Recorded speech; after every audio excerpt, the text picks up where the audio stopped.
It's right there. Okay. It takes a lot of work, so if I don't want to spend the time, up it goes. I know. It seems slick and easy. Hi, good morning. Welcome. Can you hear me okay, everybody? Okay. I'm Christine Whitlisbach. I'm the chair of the Board of Behavioral Sciences. Today is March 6, 2014. We're in Sacramento at the Department of Consumer Affairs in the hearing room.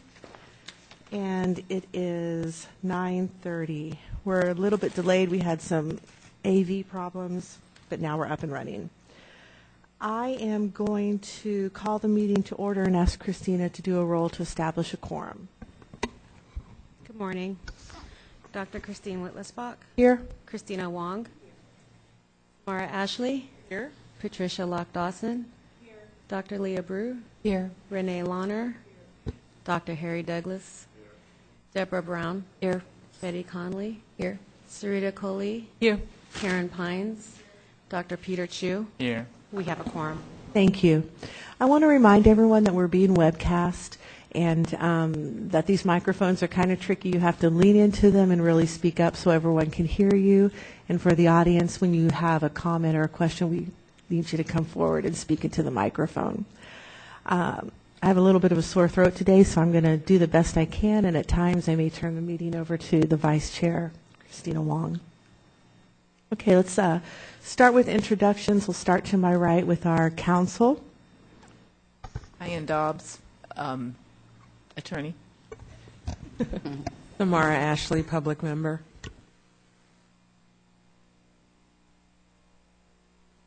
Patricia Locke-Dawson, public member. Dr. Leah Brew, LPCC member. Renee Launer, LCSW member. Kim Madsen, executive officer. I'm Christine Whitlisbach. I'm a public member. I'm the chair. Christina Wong, LCSW member. Harry Douglas, public member. Deborah Brown, public member. Betty Conley, LEP member. Sarita Coley, LMFT member. Karen Pines, LMFT member. Peter Chu, public member. Roseanne Helms, legislative analyst for the board. Christy Berger, regulatory analyst. Thank you. Well, we'll go to the audience now. Just know that introducing yourself is voluntary, but we would sure love to know who you are. So if you are so inclined.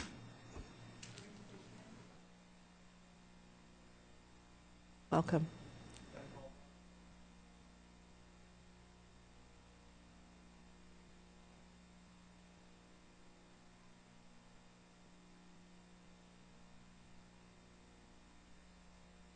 Anybody? Welcome.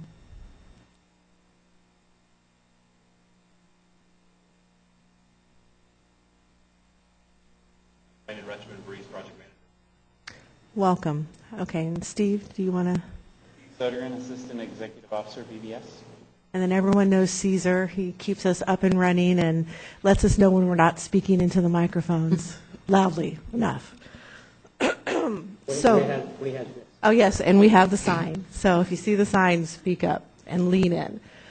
I just want to make everyone aware that you will see board members up here on their electronic devices, either their iPads, their computers, or their phones. We're not doing any other business. We're not talking to each other. We're looking at the agenda and information for this meeting. So just want to let you know about that. All right. Let's start with the approval of the November board meeting minutes. Are there any changes? Yes, Peter. Thank you. Page 18, line 47. I would like to add the sentence, extra time to take exams should be extended to all candidates, period. The reason is that I did bring it up at the meeting that extra time, if it's extended to all candidates, would make it fair. Thank you. Betty, did you? Yeah, I did. On page 5, line 52, it should say licensed educational psychologist instead of licensing. Instead of? licensing. Oh, yes, thank you. And then on page 12, on line number 18,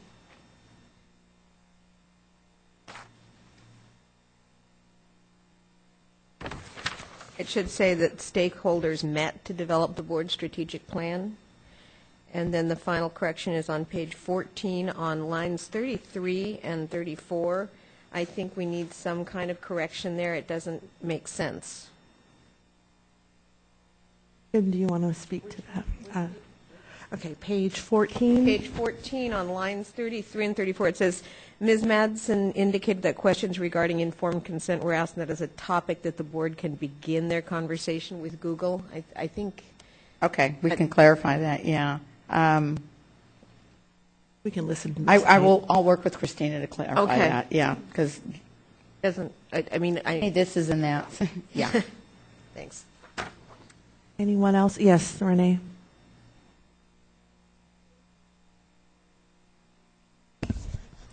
Page 5.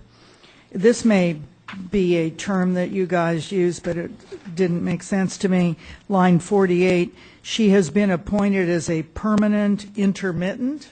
Right. Is that a term that you use? That's a classification, yes, civil Okay. service classification. Sounded like an oxymoron. Okay. And then line 52, licensing. Yeah, you already got that. Okay. And this is a question also about terminology. Page 8, line 47. Lost a Court of Appeal case. Is that correct? Yes. Okay, never heard that term. Thank you. Page 13,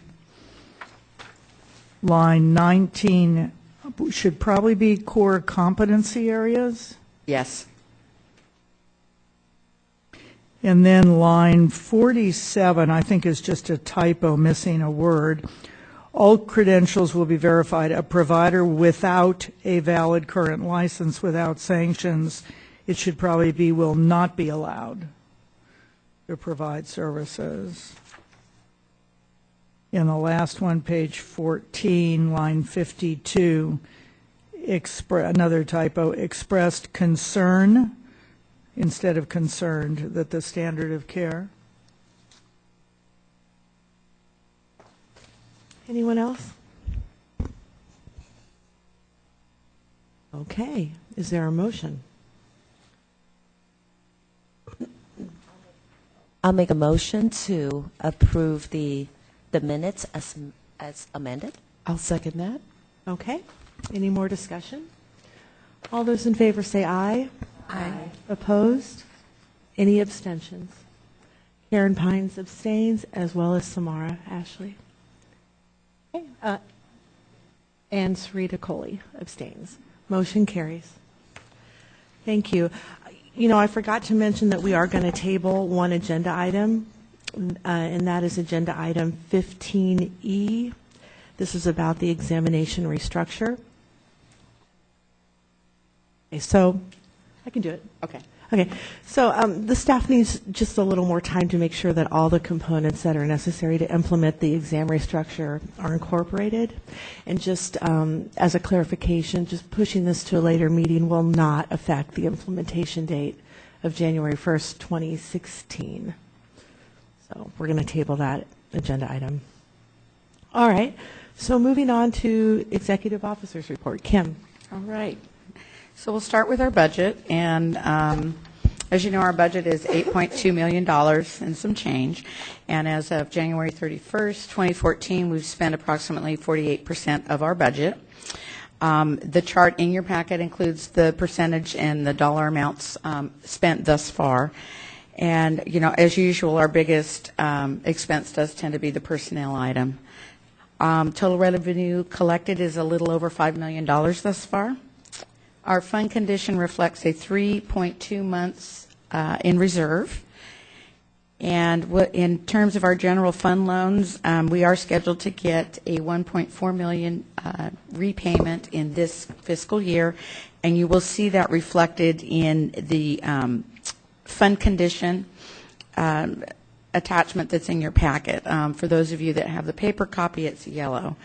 Also, you'll notice that it's in the middle of the that page.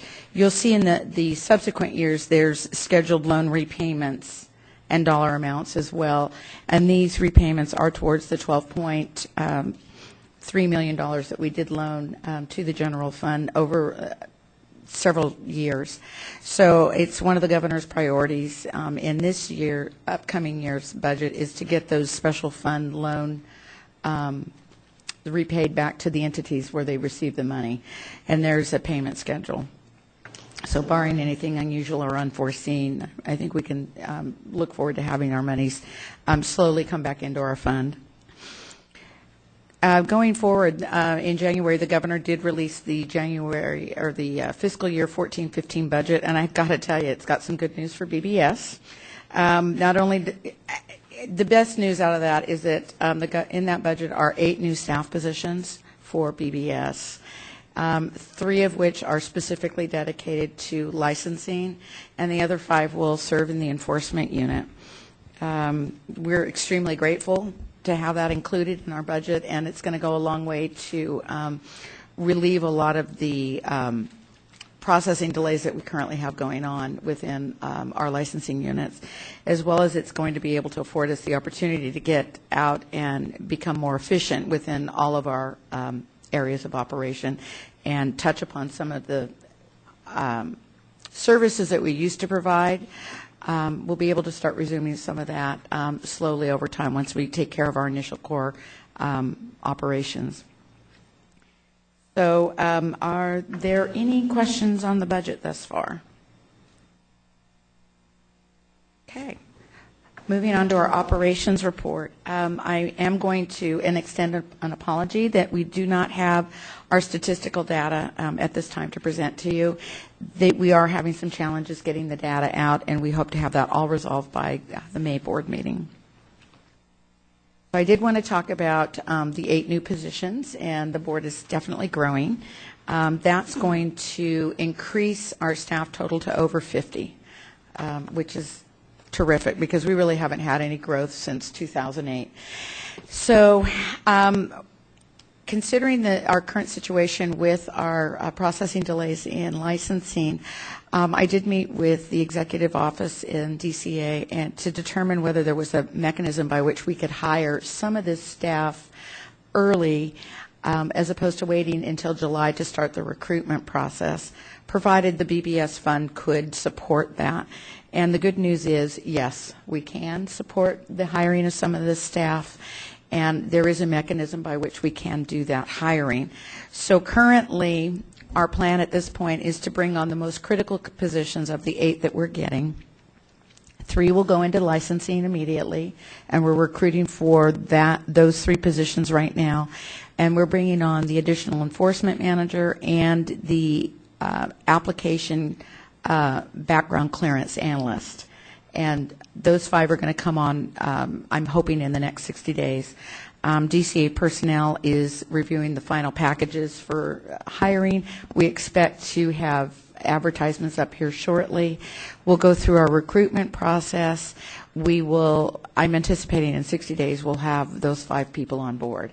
So this is welcome news, not only for the staff, but also our licensees and applicants. So we're really excited about that. So then that brings the next question. If you've been up in our office, we're a little tight. Soon to get tighter, so where's everybody sitting? And we will be remodeling the board office this spring again. We are taking over a small portion of a suite that was vacated by the RN board, and we'll be using that as our file and storage room. Once that renovation is complete, we will empty out our current break room file room, and we'll begin tearing down walls in that area, and that's where all the staff is going to be sitting. We're removing a lot of the walls that are within the office now to make it more open, and we will have enough staff or enough seating for all the staff that we're getting, so we should be fine. We expect the project to start mid-spring and complete hopefully by July. Right now, the estimated cost is just under $200,000 to do that. So we are in the process now of ordering chairs and computers and all the equipment and necessary components to bring on the new staff. So I'm happy to take any questions if anyone has any questions about our growth. Yes. And the time between when you early hire the new staff and July when your expansion is finished, where are you going to put them? Well, right now I have enough space for all 5 new staff coming out. Thank you very much. That was very nice. We actually had to physically count in the office where we're going to put everybody, and we just have enough. So they'll sit and be part of the office while all of this is going on, and we'll have to shuffle a little bit as the walls come down. But much like the renovation that we did a few years ago, most of the construction work is actually done very early in the morning, all the heavy moving and breaking down of the walls. So it's extremely inconvenient to the staff, but it's not very invasive in terms of impeding their work. And we will hire the remaining staff after July once the suite is complete. So following the Breeze implementation, the board managers continue to evaluate our operations and looking at current processes and then the current functionality within our new Breeze system. And we did identify a couple of areas that we needed some solutions so that we would minimize impact to stakeholders and applicants. So we identified one area as being our re-exam area. Previously, this task was handled by our licensing evaluators, but with the functionality that currently exists in our new database system, it's no longer viable for them to continue with that task. So we've redirected a position and dedicated it solely to address the re-exam applications and questions and concerns that come up with that process. We also identified an area within the cashiering unit. It's functioning, we are cashing checks. There are just some additional steps that can no longer be handled by our current staffing resources. And so to that end, what we've done is we advertised for a seasonal clerk position, and we did conduct recruitment efforts and interviews, and the seasonal clerk will start next week. And we anticipate that that individual is going to be doing a lot of the routine clerical work that's associated with the cashiering function to alleviate the burden that's on the 2 cashiers so they can actually get in there and do the required processing of the applications. We also recruited for a seasonal clerk to work in the enforcement unit to do a lot of the clerical and the archiving that the current staff just can't seem to get to. So both of those ladies will start next week. We also have continued to use the services of the Consumer Affairs Call Center to take the burden of the 200-plus calls that we get a day.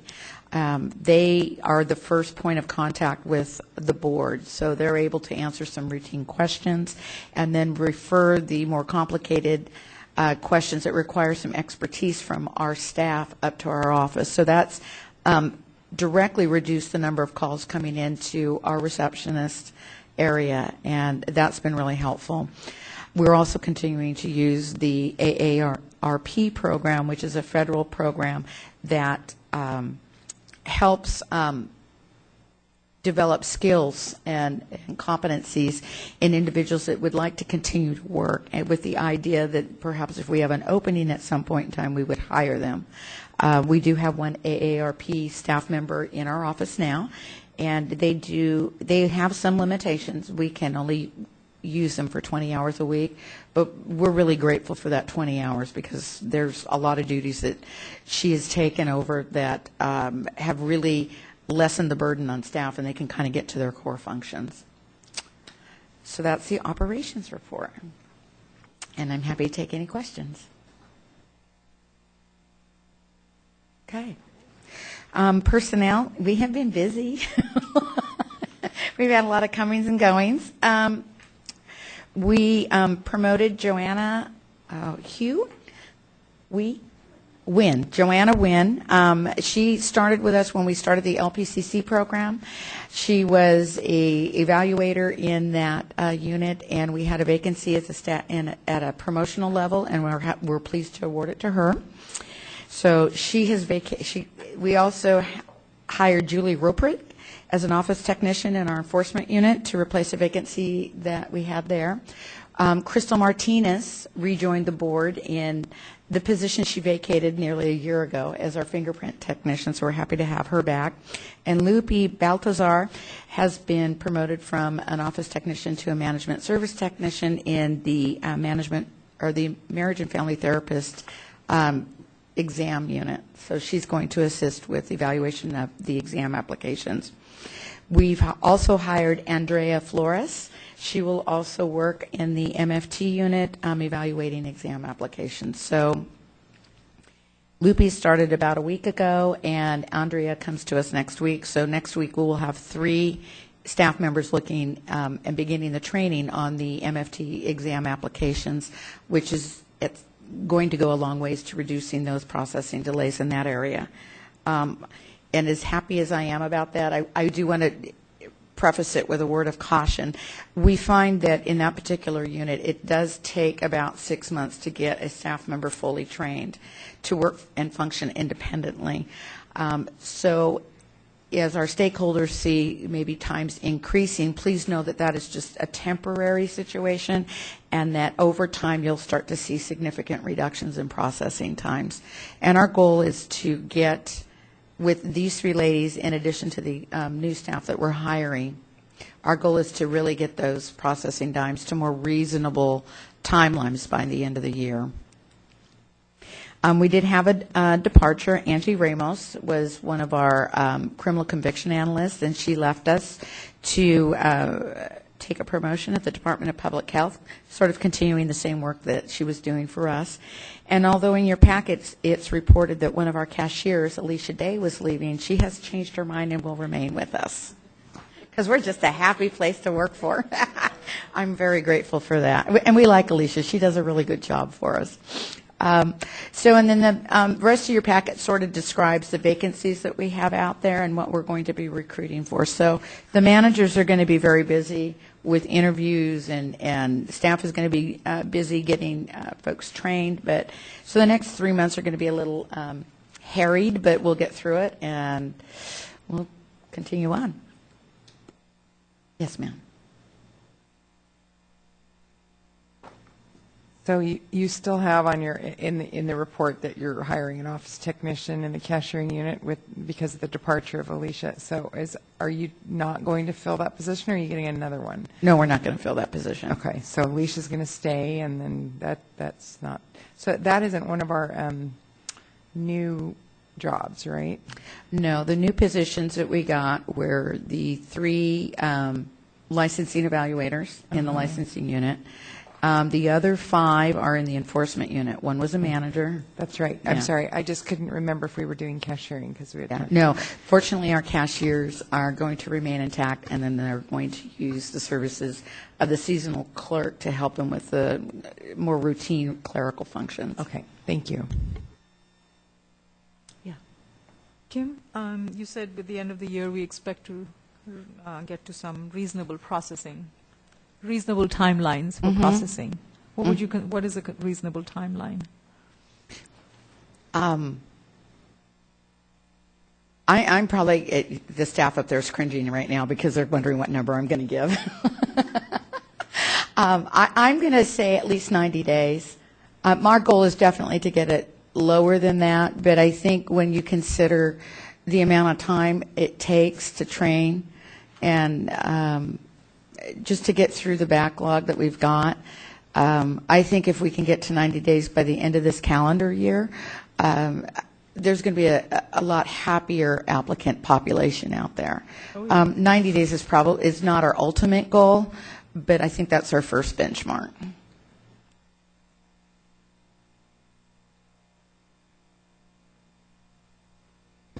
Thank you, and I just want to thank you for working so hard to get those new positions. We've needed them for quite some time, and we're happy to have them. So thank you. Yeah, I know you Thank are. you. Okay, any questions for Kim out there? Okay. All right, then. We're going to move on to the Breeze update. We are happy to welcome Brandon Rushman here today. He's the project manager for Breeze, and he's going to update us on that. Thank you very much. Brandon Rutschman, Breeze Project Manager. Awit Kadani was going to be here today. He sends his regrets. He's had some sunset review priorities come up. Is your mic on? Yes, it is. Okay. Okay. I'll lean into it a little more. Thank you. So I just want to give a quick status update on Breeze as it pertains to BBS and what's going on. First off, the DCA recognizes the challenges that the new system has brought for all the boards. As Kim mentioned, the statistical reports aren't yet available. We have some working. They're just not tuned to give us reliable results. So we're working on fixing some of those up. There's some tweaks and enhancements that need to be made to some of the licensing or enforcement processes to help the board staff be most effective in the system.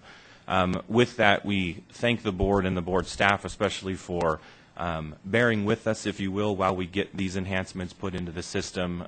We went live back in October, and we are working with the vendor to get these enhancements in place. With that, we've had some contract challenges that haven't allowed us to get as many updates into the system as we would like, so we're working with the vendor to revise our maintenance structures so that we can get those enhancements into the system in a much more timely fashion. We need to be a little more flexible and agile, so as emergencies come up, staff discover new problems with the system, or if the system just breaks, we need the ability to respond. So we're working to get those implemented in the system. Because of that, we've asked the vendor to divert resources from R2 to Release 1. We recognize that we need to make Release 1 successful and keep it successful before we focus on the other boards and bureaus, because the other boards and bureaus are still on legacy. They're functioning. We need to make sure we support Release 1, so that's really where our focus is shifting. We also need to work with the vendor and help them with their priorities as well, but again, the vendor and the DCA are both aligned with making sure Release 1 is successful. Discussions have just begun this week with the vendor, so I don't have a lot of details as far as how much maintenance is going to be available. We really need to make sure that we balance cost and staff resources and everything when we put that new maintenance picture together. Again, with the priority being get Release 1 what they need to be successful. So, questions? I would just like to thank Brandon for his leadership along with the Executive Office of DCA. As we had talked about in prior meetings, we were supposed to be online well over a year ago, yet at that point in time, through their leadership and our staff resources, we recognized that the system was not ready to go. So when the decision to go live, when we did, was made, it was made with some confidence that we could achieve our core functionality, yet with our eyes wide open that there were still some things left to be worked out, but yet those items would not necessarily impact our stakeholders. So I just want to thank you, because it's at times there's been a lot of requests last minute, 5 to 5, but the staff has responded to the challenge, and the Breeze team has been very responsive to our requests for revisions in the system. So thank you. Peter. Excuse me, I'm new to the board. Could you tell me 2 sentences what the system can do right now? 2. Yeah, 2 sentences. I can't do it in 2 sentences.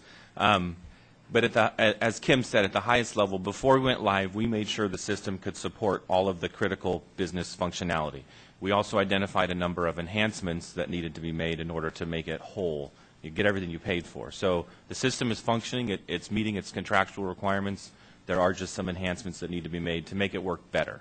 I think Peter is just asking for a rundown of what does the Breeze system do. Oh, the Breeze system, it does licensing, examinations, applications, licensing, renewals. It does enforcement. It has an online feature so that applicants and licensees can submit applications, credit card payments, renewals. The public can submit complaints and look up licensees across all the boards. It's a one-stop shop, if you will, for all of the boards. So you type in a person's name and it'll show you all the licenses no matter what board they're at. Cashiering, back office cashiering functionality. Am I missing any big ones, Kim? I think that's Essentially, Dr. Hsu, we had a prior database system where we could do all of these functions for the most part. That system and the way it was developed is they don't even teach that programming anymore. It's archaic is a nice word to put it. So we were at risk of the system crashing and having no mechanism by which we could restore it.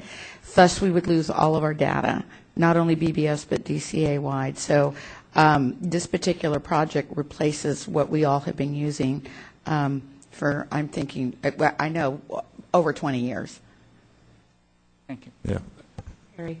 As a public member, I guess there's only one function that I would be concerned with. And we went through the training program on how to access and get onto the Breeze system. And I remember some member out of Disneyland or someplace that said, well, this thing will be able to, system will be able to handle all of our compliance cases and things that we had. And so I've been trying to get on. And that, it seems to me, the board should have some priority in making the systems work for them, all boards, not just our board. So I was just wondering, maybe I'm not technically oriented enough to work the system, but I went through the training, and then now I can never get on because I'm not a licensed person. And so I said, I want to get my information in for the cases that I've read, but I can't get in, so I have to go back to the old method continuously. I'd have to look at exactly the functionality you're trying to access, because some of it, a lot of the back office enforcement functionality isn't available through the online component. But if you're trying to access it within the office, there's a lot more features that are available. So online for enforcement right now, we actually only have submitting a complaint turned on. We turned off looking up complaint status because it revealed some back office activity codes that we couldn't share with the public because they're internal board information. So we're working on that enhancement now so that we can provide that complaint status lookup. But as far as detailed board case information, that will never be available online because, again, that's internal board information. Well, my only concern was that we went through this whole thing, we got a code, learned how to access the system, and then we were supposed to be able to look up our cases and just kind of plug in and say what our decision is. It seems to me that that's a simple process. Yes. Mail vote. Okay. Yeah, we can follow up on that hearing and find out if there's an issue. I don't know. Yeah, board voting is working. We know that. Yeah. So we'll look into it. Yeah. I'll have our IT person look into it. Anyone else? Okay. Well, I just want to also recognize and thank Steve, I never get your last name right, Sodergren? Okay. For taking a lead role in the BBS. Kim has told me that you've been working a lot with the staff on implementing and helping with the Breeze system, so thank you very much. I know it's been a big job. Okay. And thank you, Mr. Rushman. Thank you very much. Thanks. All right. Let's move on to strategic plan update. Kim. All right. Included in today's board meeting material is the first update of our newly revised strategic plan. Following the adoption of our plan at the November board meeting, the managers met with Solid to develop the specific tasks necessary to achieve the objectives within our strategic plan. So within each objective, there are several tasks necessary to complete the objective. And we assigned each task a due date, sort of a timeline to keep us honest, as it were, as we move forward to achieve the objectives. And we also kept in mind with the due dates, we wanted to spread the work equally across the span of time within the strategic plan, yet we also had to be mindful of some of the legislative mandates that we need to adhere to. So this is going to be an internal working document that the managers and I will be using, and we'll provide you quarterly updates at each board meeting at how we're progressing within the strategic plan. So as you review the update this time, you'll notice that some of the, there is an objective or two that has been completed, and work has begun on other objectives. Specifically in the licensing arena, we've established a supervision committee to take a look at those components, and the first meeting is going to be April 4th.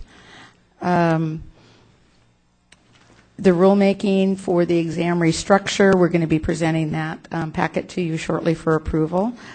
And in the enforcement arena, we have received an additional staff person within the governor's budget to be our AG liaison, and that person will be solely dedicated to monitoring all the cases over at the AG's office so that we can make every effort possible to reduce those timelines there.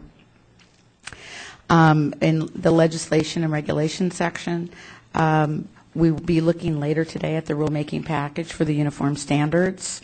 Our continuing education rulemaking package is currently with our agency for approval. We've introduced legislation based on the Out-of-State Education Review Committee's recommendations, and we have a new bill for our child custody bill. So we're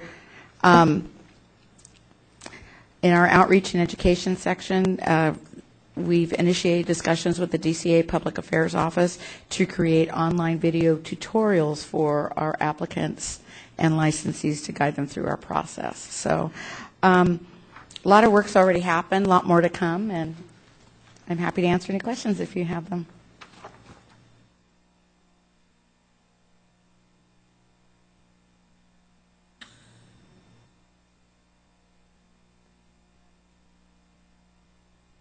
Can you just expand a little bit more on the uniform standards packet? You said it was submitted to the board for approval. Is that us? You'll be looking at it later today. It's in your Okay. board material today. Thanks. I did not see that in there. Okay, let me go back and look at it. Thanks. Okay.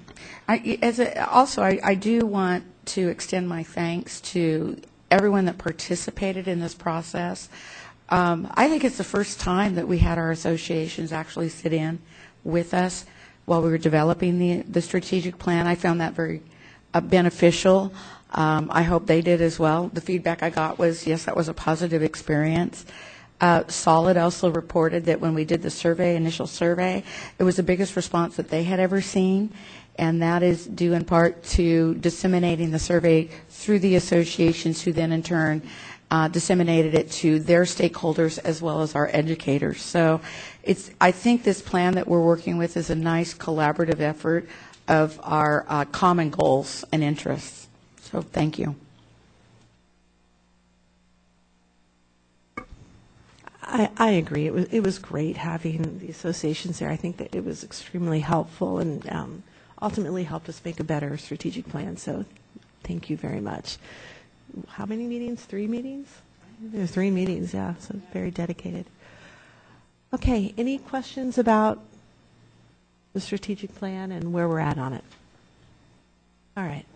So my voice is fading, so I'm going to turn the meeting over to Vice Chair Christina Wong, and we'll just continue.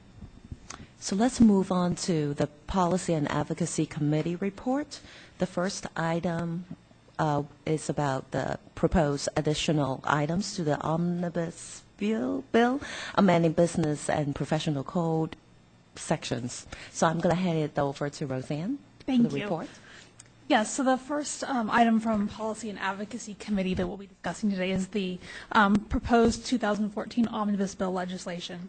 Every year, of course, the board sponsors an Omnibus Bill, which is meant to make minor technical and non-controversial changes to the law, anything that needs some cleanup.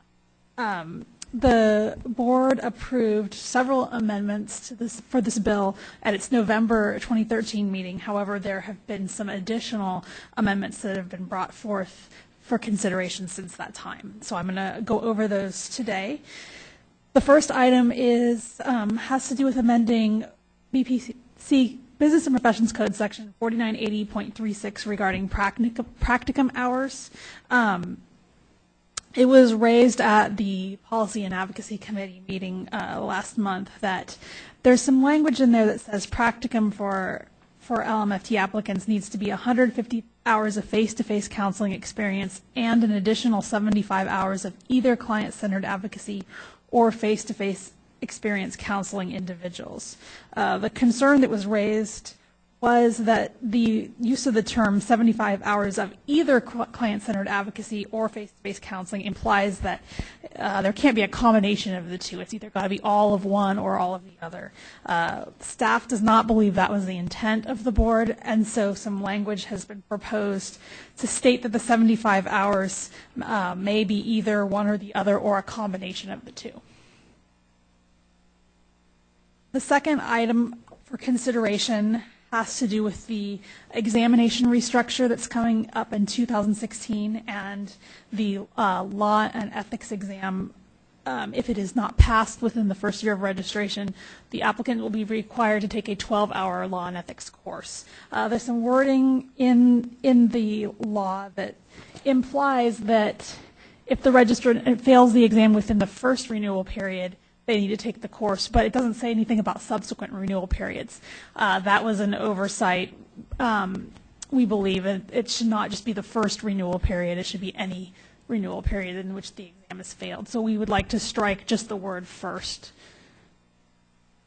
The third item for consideration also has to do with the law and ethics exam and some language that was considered at the November board meeting that we received a comment about.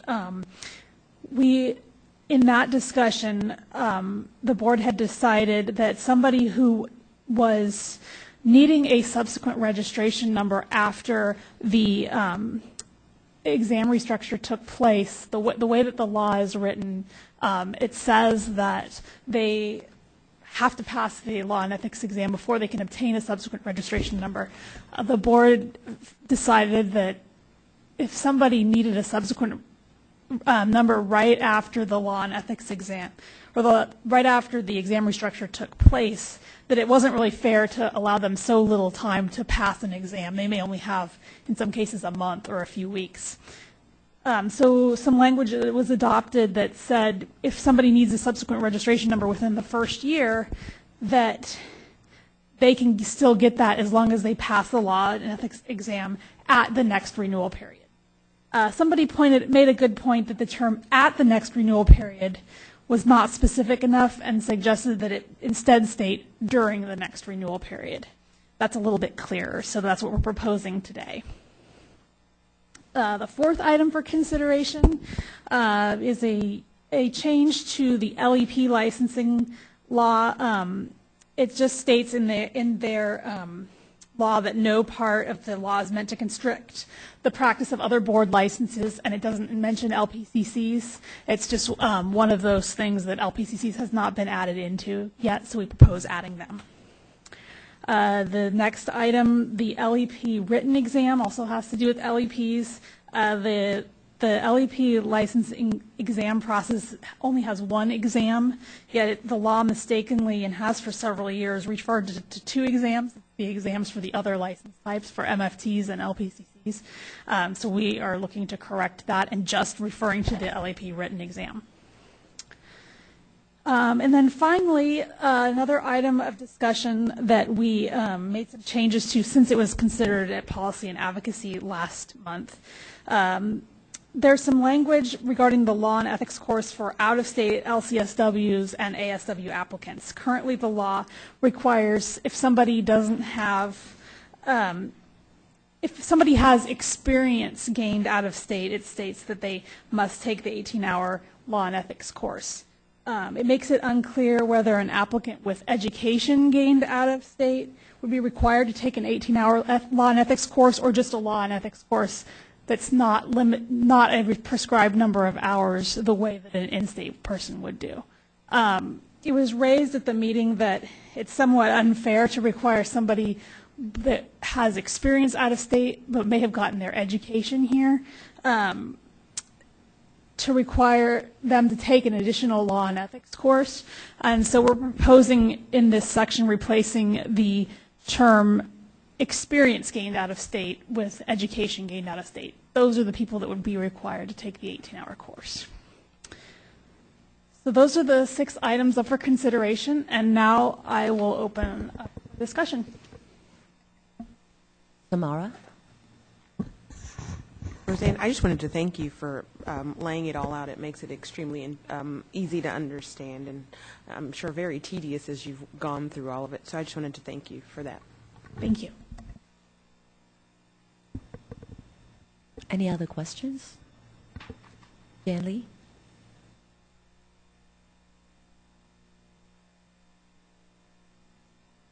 Morning, everyone. Jan Lee Wong with the National Association of Social Workers. We have commented in the past about the length of the 18-hour course, and we don't think it should be 18 hours. So we're going to comment again about it. First of all, law and ethics are not identical.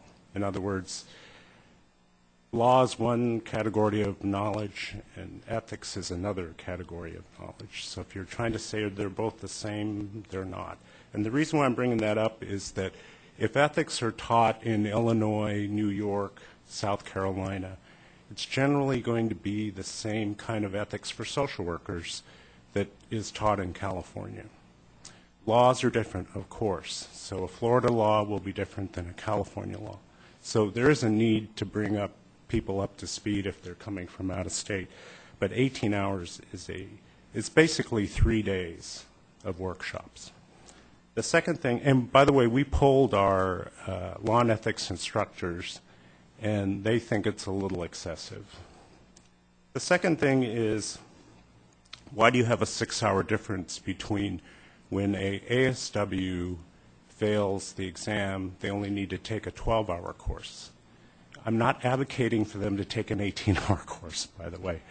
So you have an ASW with no experience in terms of being a licensee.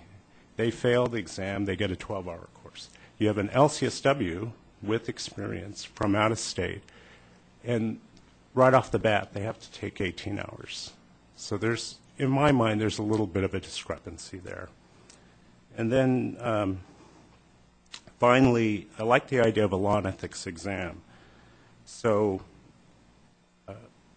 that could be a future policy thing where you might want to think about an option, out-of-state person coming in and taking a law and ethics exam rather than the course. I mean, it's just an idea.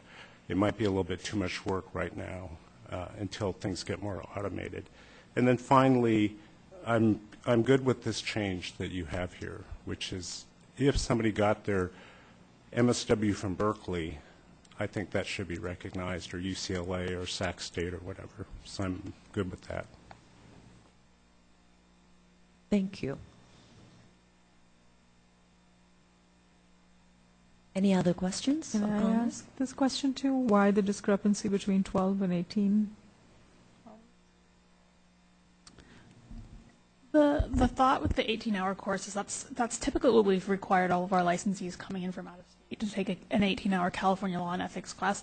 When we sat down to do the exam restructure, it was thought that somebody that's taking this is coming out of school, they've had law and ethics.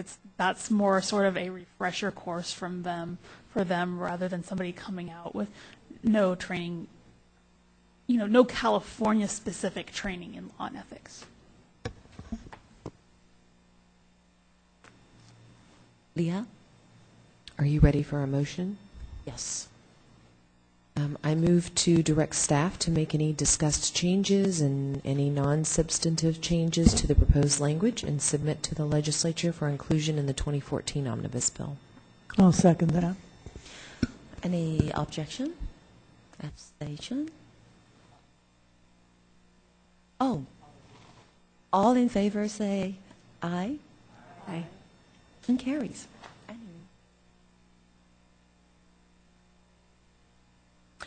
Okay, so let's move on to the next item. Roseanne? Yes. The next item is sort of a two-parter.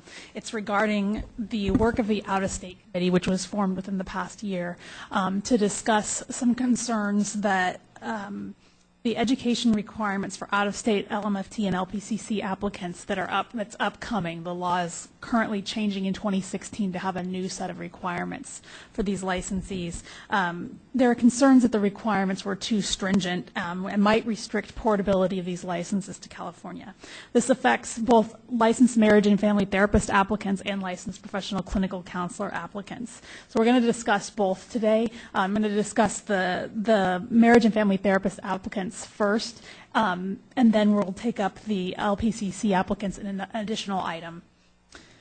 So some of the concerns that led to the creation of the Out-of-State Education Review Committee were that the out-of-state licensing requirements were going to be upcoming, they were going to be very strict. So in anticipation of this, the board last year through legislation pushed back the new requirements. They were set originally to take place in 2014. Now they're set to take place in 2016. Some of the specific areas of concern were that the new law did not allow any ability to remediate certain coursework while registered as an intern. The person coming in was going to have to take all of the coursework that they were deficient in before they could even register as an intern, where in the past the board hadn't required that. Second, there was the ability to remediate certain courses through continuing education was completely removed, and the law now stated that all of the coursework had to be remediated at a master's level. And then finally, the licensing law, when it changed, this whole change was part of SB 33, where we did a more integrated degree program, and the out-of-state component was a very small component of that bill, but it basically referred the out-of-state component to the out-of-state licensee would have to have all the coursework that's required in an in-state integrated degree program. And in those lists of required courses, there were no hour requirements of any coursework. It was just a bunch of topics. That's fine for an in-state student because the schools have all worked to integrate those topics into the degree, but for an out-of-state person that isn't meeting California licensing requirements as their number one goal when they're getting their degree, it's a little bit different. Their school isn't necessarily going to be prepared for that. So I'm going to go through the proposed amendments that the committee discussed, and then at the end we can take any questions. The first proposed change had to do with the number of required units. If the applicant is required, so basically what the committee decided to do is base the number of units required based on when the degree was obtained, much like an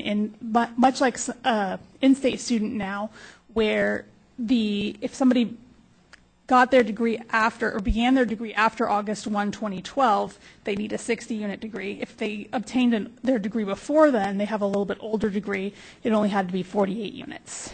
So for the people coming in from out of state, the way the law is currently set to change, everybody would need to have 60 units. What the committee decided to do was anybody with an older degree gained or begun before August 1, 2012, they said we're okay with it being 48 units. Anybody with a degree after August 1, 2012 has to have 60 units, but the committee also recognized that not all degree programs around the country are necessarily going to be offering 60-unit degrees, so they allowed remediation up to 12 units. So if somebody has a 48-unit degree that's a newer degree, they can remediate. In terms of practicum, the committee proposed loosening up the practicum requirements just a little. Typically, with the board license types, practicum has never been allowed to be remediated. And what happens is you get people that are coming in with older degrees that have been licensed for a large number of years in another state, and they're just out of luck because they don't have the 6-semester or 9-quarter units of practicum that's required, and they can't be remediated. So what the committee proposed was for applicants with an out-of-state license, that they would be able to remediate the practicum requirement if they've been licensed for less than 2 years by completing the required 150 hours of coursework, and then plus the additional 70. They would be allowed to remediate the practicum requirement by remediating the required hours, which are 150 hours of face-to-face counseling, and then the 75 hours of either client-centered advocacy or face-to-face counseling, or a combination. For people that have been licensed in another state for more than 2 years, the committee proposed that if they didn't meet the practicum requirement, there's no remediation, that they don't need to remediate, that they could still become licensed if they met the other requirements. However, for an applicant with no out-of-state license, they would still be required to meet the practicum requirements, so they would not be able to remediate. They would have to, their option would basically be to get licensed in another state and then come in. Regarding the marriage, family, and child counseling content, there was no changes to that. The out-of-state applicants would still be required to have 12-semester units of this subject area in their degree. For California law and ethics course content, the applicant would be required to have the 2-semester unit law and ethics course specified. If it doesn't contain California content, they need to take the 18-hour course in California law and ethics. If for some reason it did contain the content, they wouldn't need to remediate it. It's unlikely somebody would have California law and ethics content from out of state. And this requirement would need to be met prior to the issuance of a license or intern registration. The committee felt that that was important enough that they would need to wait for their registration if they didn't have California law and ethics. The next change was the course content requirements specified in Business and Professions Code section 4980.36D. This was really the section that highlighted the need for change. This is the degree requirements for an in-state student that gained began their program after August 1, 2012, and it basically has it's about a 3-page list of coursework, and the way that the law was written for out-of-state students is that an out-of-state person coming in would need to complete all of this coursework prior to intern registration, and it had to be at a master's level. And that really highlighted for us and for our evaluators, which brought this issue up, that there were going to be very few out-of-state people who met this. They would basically need to go and get an entire new master's degree, and it would just be an insurmountable barrier if we left the law this way. So what we did is the committee worked with staff and our subject matter expert, and we looked at how an out-of-state person could remediate this coursework. And what we decided was we created a whole new section just for out-of-state people. We said that some of the coursework could be remediated through continuing education and while registered as an intern. We also added some hour requirements, much like these courses are currently assigned a specific hour requirement for out-of-state people. For instance, 10 hours of child abuse training. And so we made the language a little bit more friendly for out-of-state people, recognizing that they're not in exactly the same situation as an in-state person getting their degree. The next item is Principles of Mental Health and Cultures coursework. This coursework is very California specific. It requires, the way that the law was going to be changing, it would have to be at a master's level. And also prior to internship registration, pretty much it's going to be very rare that an out-of-state student would meet the requirements. So the committee suggested the same thing. We added an hours requirement to it, allowed remediation while registered as an intern, allowed it to be taken through continuing education. Okay, just a few more. So experience credit for time actively licensed in another state. Currently, the board's LCSW licensees, if they're coming in from out of state and they've been licensed a long time and they don't meet the experience requirement, and the board looks at the experience that they had prior to licensure, it's 3,000 hours, then an LCSW applicant can count hours licensed at a rate of 100 hours per month up to 1,200 hours if they're short experience hours. This wasn't allowed for LPCC or LMFT applicants, and so the committee suggested that it be allowed for them as well, with one exception, because we are proposing to allow some remediation of the practicum. The committee felt that it was important to only allow experience hours remediation. Remediating experience hours could only be allowed if they met the practicum requirement with no remediation. So really you can only remediate one or the other. And then the clarification regarding practicum is also part of this proposal. We discussed it in the omnibus bill that the 75 hours of either client-centered advocacy or face-to-face counseling should be either or a combination. We already went over that. And then finally, the Policy and Advocacy Committee wanted to have a discussion at the board meeting regarding one additional item. We had included some language when they decided to allow remediation of courses through a continuing education provider for out-of-state people. They had wanted to include some language saying, as long as the content of the CE coursework is of a graduate level.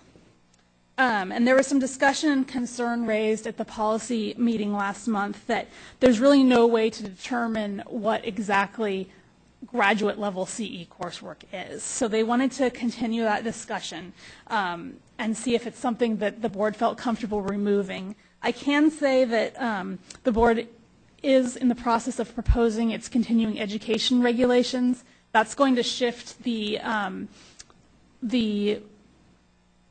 job of approving continuing education providers from the board to entities who specialize in approving continuing education, and it hopefully will lead to these entities tend to have very stringent requirements for who can be a continuing education provider, and there's stringent requirements for what type of coursework they can offer. So the courses, these regulations should be becoming effective just a little bit before this law would. It should ensure a higher level of continuing education providers. So that's just something I wanted to throw out. So with all of that, you can see it's been quite a bit of work the committee had cut out for them. I'm going to turn it over for discussion. So first I want to thank the Out-of-State Education Review Committee working so closely with the staff, the subject matter expert, and our stakeholders to really formulate this packet of information. There's a lot of technical stuff, and it's amazing, how mind-boggling it was, a process. So thank you who involved in the process, and thank you, Roseanne. Wonderful. I want to name the people. Oh, okay. So the Out-of-State Education Committee, it's myself, Patricia Lock-Dawson, and Deborah Brown. Thank you. Leah, have a comment? Okay, questions. My brain is fuzzy today because I am also fighting a cold, so bear with me. And I struggled with this too when I read the notes earlier. On the experience credit for time actively licensed in another state on page 4. So the committee did not believe the applicant should be permitted to remediate practicum and count the time. So I know the formula is 100 hours per month up to 1,200 hours. And so this is, let me make sure I understand, this is their post-degree experience that they may not have been, like maybe their state required only 1,000 hours. That's correct. Okay. And so if their practicum requirement is less than 150 and their internship was less than 1,000, and these are people who have been licensed out of state for more than 2 years, right? It would be anybody who's licensed out of state. Regardless of how long? Of how long. Okay. So if they didn't meet the practicum requirements or the internship requirements, they have to choose in meeting one or the other? Yeah, the feeling was that if somebody didn't meet both, then that was a bit excessive. That, if you're short one or the other, that they felt comfortable with having them come in, but if they were sufficient hours and the practicum, that probably wasn't. They didn't feel comfortable with giving them a license for that. However, they could still make up additional hours. There's still a pathway for them if they chose. They would need to choose to remediate the practicum. They would need to remediate the practicum. They would need to remediate the practicum, and then they would have to gain whatever hours they were short. They would have to register as an intern and gain the hours. So I'm just thinking, for practicality, somebody who graduated in 1990 the standard was 1,000 hours in most states, and I don't know what the standard for practicum was. So, like, the older degrees are going to have less of all of this stuff, right? We can all agree on that. So somebody who's been practicing for 30 years is going to have to remediate their practicum and then start collecting internship hours as an intern here for like, say, the other 2,000 of their 3,000 hours? That's what they would have to do, correct. Wow, that's not good. Okay. And then the other question, I mean, I get the logic there, but that really penalizes people who've been in the field for a long time, I think. The other question I had was with the continuing education coursework, and I think I was still struggling with this and blanked out a little bit on what you were saying. So the graduate level, what did you decide about using the term graduate level? You wanted to leave the language in or not leave it in? The committee at its February meeting was discussing possibly taking that language out, that the coursework must be of a graduate level, because there's really no way to define. But they wanted to continue the discussion at the board level to see what the board felt about it.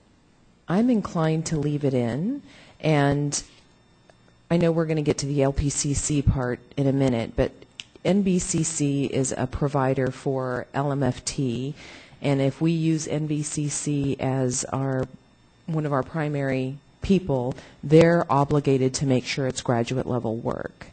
And if you don't specify it, then somebody could try to take a senior level or junior level undergraduate course to meet a requirement.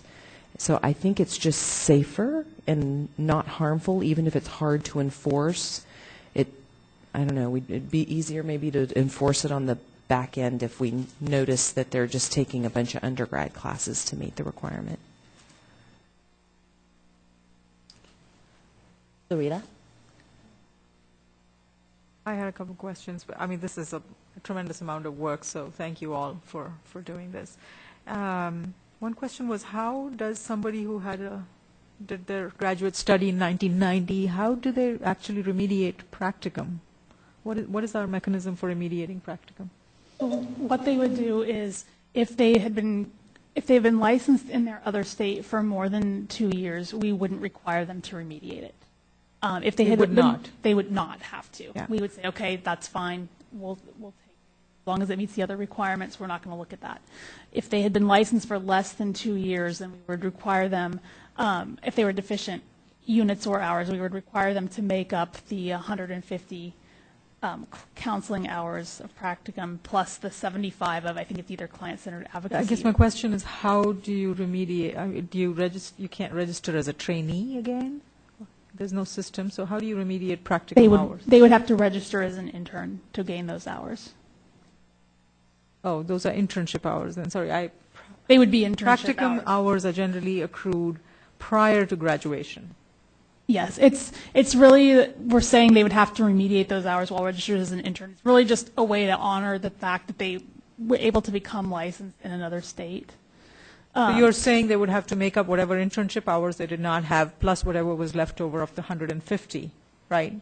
But if we call it practicum, it's a little confusing because, I mean, I understand where the logic is coming from, but there is no mechanism for actually getting a practicum because there's no registration as a trainee. So it is confusing. It is, and we understand that because we already know they're already out of school, and maybe the individual they're coming to California because that's where their circumstances have led them, but yet their education in their prior state would have qualified them for licensure, and so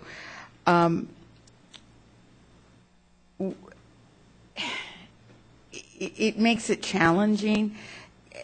Yet, looking at the portability and the way the profession has evolved, we had to have, there was just a really strong feeling that we wanted to at least recognize those efforts without making someone go through a whole master's program again, just for practicum, because it's rare that you can re-enroll in a practicum.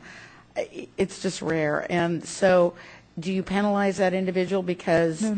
I'm actually saying not to penalize the individuals, but I'm actually suggesting that we use language which does not bring up or at least clarifies how somebody remediates practicum.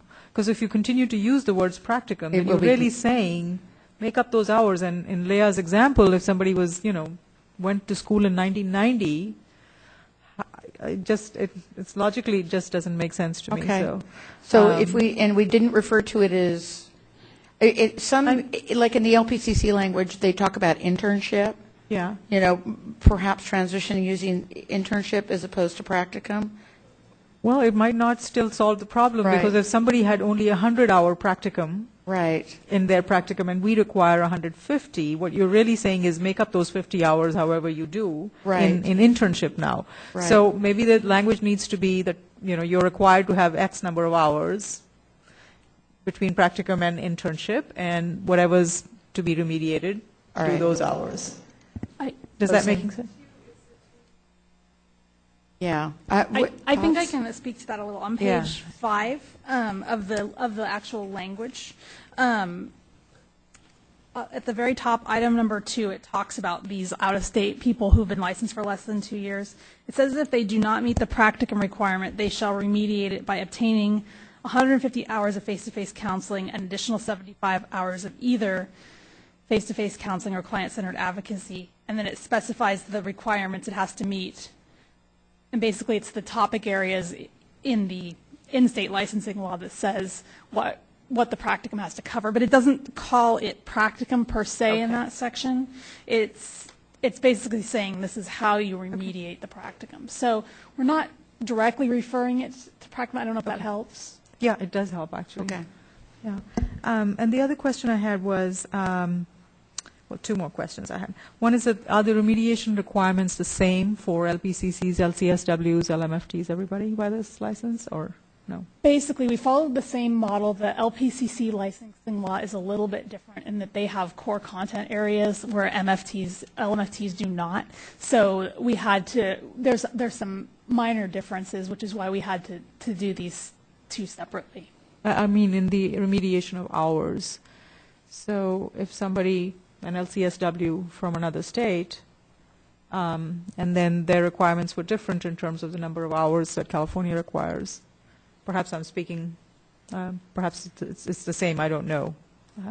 LCSW law isn't part of this because their law is very different in terms of out-of-state requirements. They have that national credentialing agency, whereas LMFTs do not. The board has all of these different hours requirements, and the LPCC law was modeled almost identically off of the LMFT law. So that's why we're looking at these two together. And the LCSWs, this wouldn't affect because they've got basically to have their degree from an accredited school that's recognized by I think it's the National Council of Social Work Education. And then my last question was on the principles of mental health recovery and cultures. So this is new. What about present licensees? Please don't shoot me. But I am one of those that went to school at the time that this was the recovery principles and client culture was not taught. And so, we're asking for somebody coming from out of state to remediate that. But how about licensees who are in the state who had no education and training on this? Well, I think that's the purpose of continuing education. But we're not requiring that. No, we're not. But I think a responsible practitioner would recognize the need for that and address it according to their practice. And they may or may not. But that would be a whole different discussion if we wanted to do that. But, just looking at where the delivery of mental health services is going, those practitioners that would want to remain relevant and viable employee, I would hope they're educating themselves so that they can begin to treat clients within that setting. Otherwise, they'll just find themselves out of work or single practitioners, and that might be their choice. But Leah wants to step. I think that my experience is once people are licensed, they're not paying attention to educational requirement changes. And secondly, because the recovery orientation piece is fairly new, and we hadn't until now constructed it as a separate course, that they haven't even if they knew about it for some random reason, there are no courses out there for them to take yet. Maybe no one or very few people have made that yet. So it is an interesting dilemma, because I don't think current practitioners, I think they would expect to learn it on the job. And as we have changed the educational requirements through the years since the inception of the MFT law, I don't know that there's ever been a directive to go back and require existing licensees to gain the new education that is, moving forward. And I don't think we've done that across any profession. So looking at that, yes, interesting, and I agree, but conceptually, and it would be unprecedented if we were to come out and make those mandates. I agree, and I wasn't suggesting that we do an educational requirement, but we do require every licensee to do law and ethics every renewal cycle. We could also require in X number of, if you've been licensed at this time, you've got to take a course in client culture or principles of recovery or whatever, once those courses are up and running. I think that's very important. I think, Mental Health Services Act is a landmark legislation that has been passed in this state, and it sets California apart from everybody else. And the basic tenet of that is being familiar with principles of recovery and client culture. So, Peter has a Thank comment. you. Actually, if we feel strongly about it, somewhere down the road, certainly you can propose legislation for it, because for physicians, we are required to do pain management, to complete a pain management class. It is required as a CME requirement. You have to have it. So, yeah, Christy. I was just going to say that maybe we could, like you suggest, put it as a future agenda item and just deal with the out-of-state issue now. I mean, I think it's valid, though. Patricia. That was going to be my recommendation. Those are all concerns, but this legislation is dealing specifically with the out-of-state LMFT deficiencies and how we incorporate them.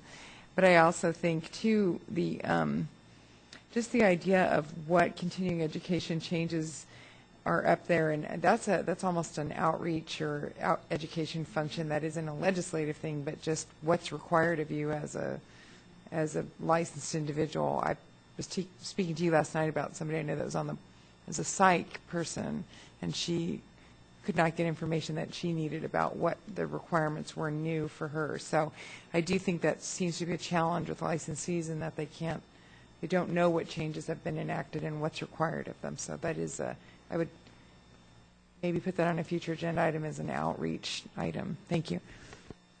I'm going to turn the discussion to Ben. He's been waiting very patiently. Thank you. I really want to extend my thanks on behalf of AMFT California to the committee and to staff. The process by which this proposal was developed was an extensive, thoughtful process that nicely integrated the input of stakeholders.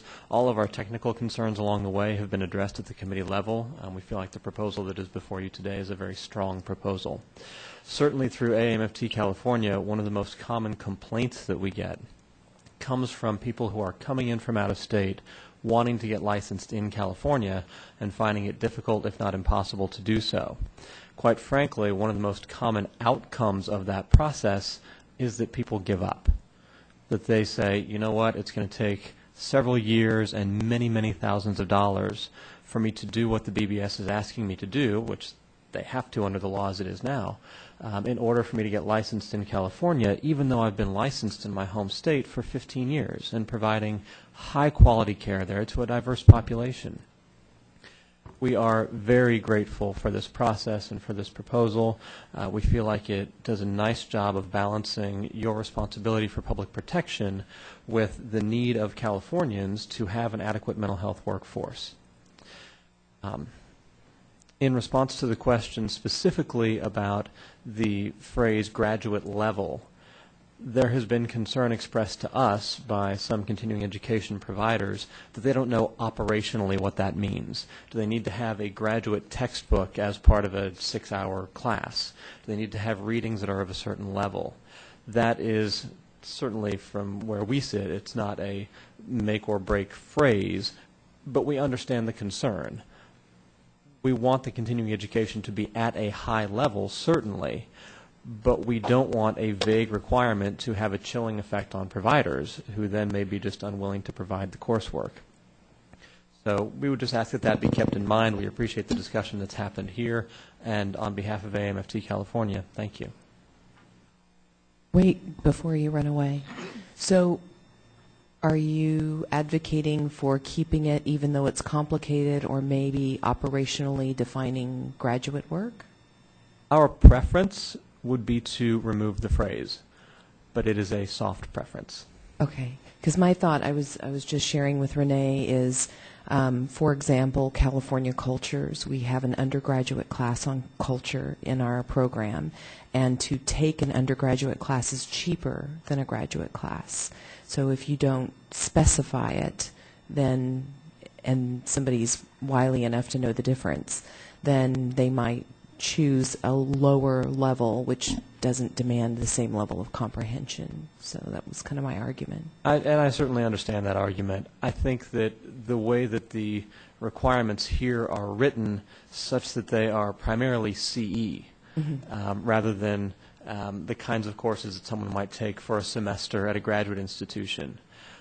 At the CE level, it becomes very difficult operationally to differentiate what is graduate level from what is not.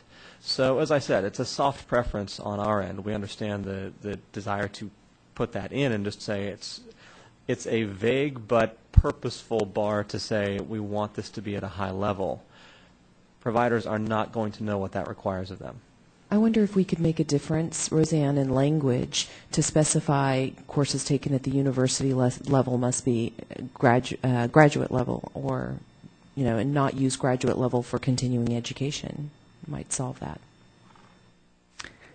Or if we added some language, instead of just saying all of the CE courses must be at a graduate level, say CE courses taken at a university level must be graduate level.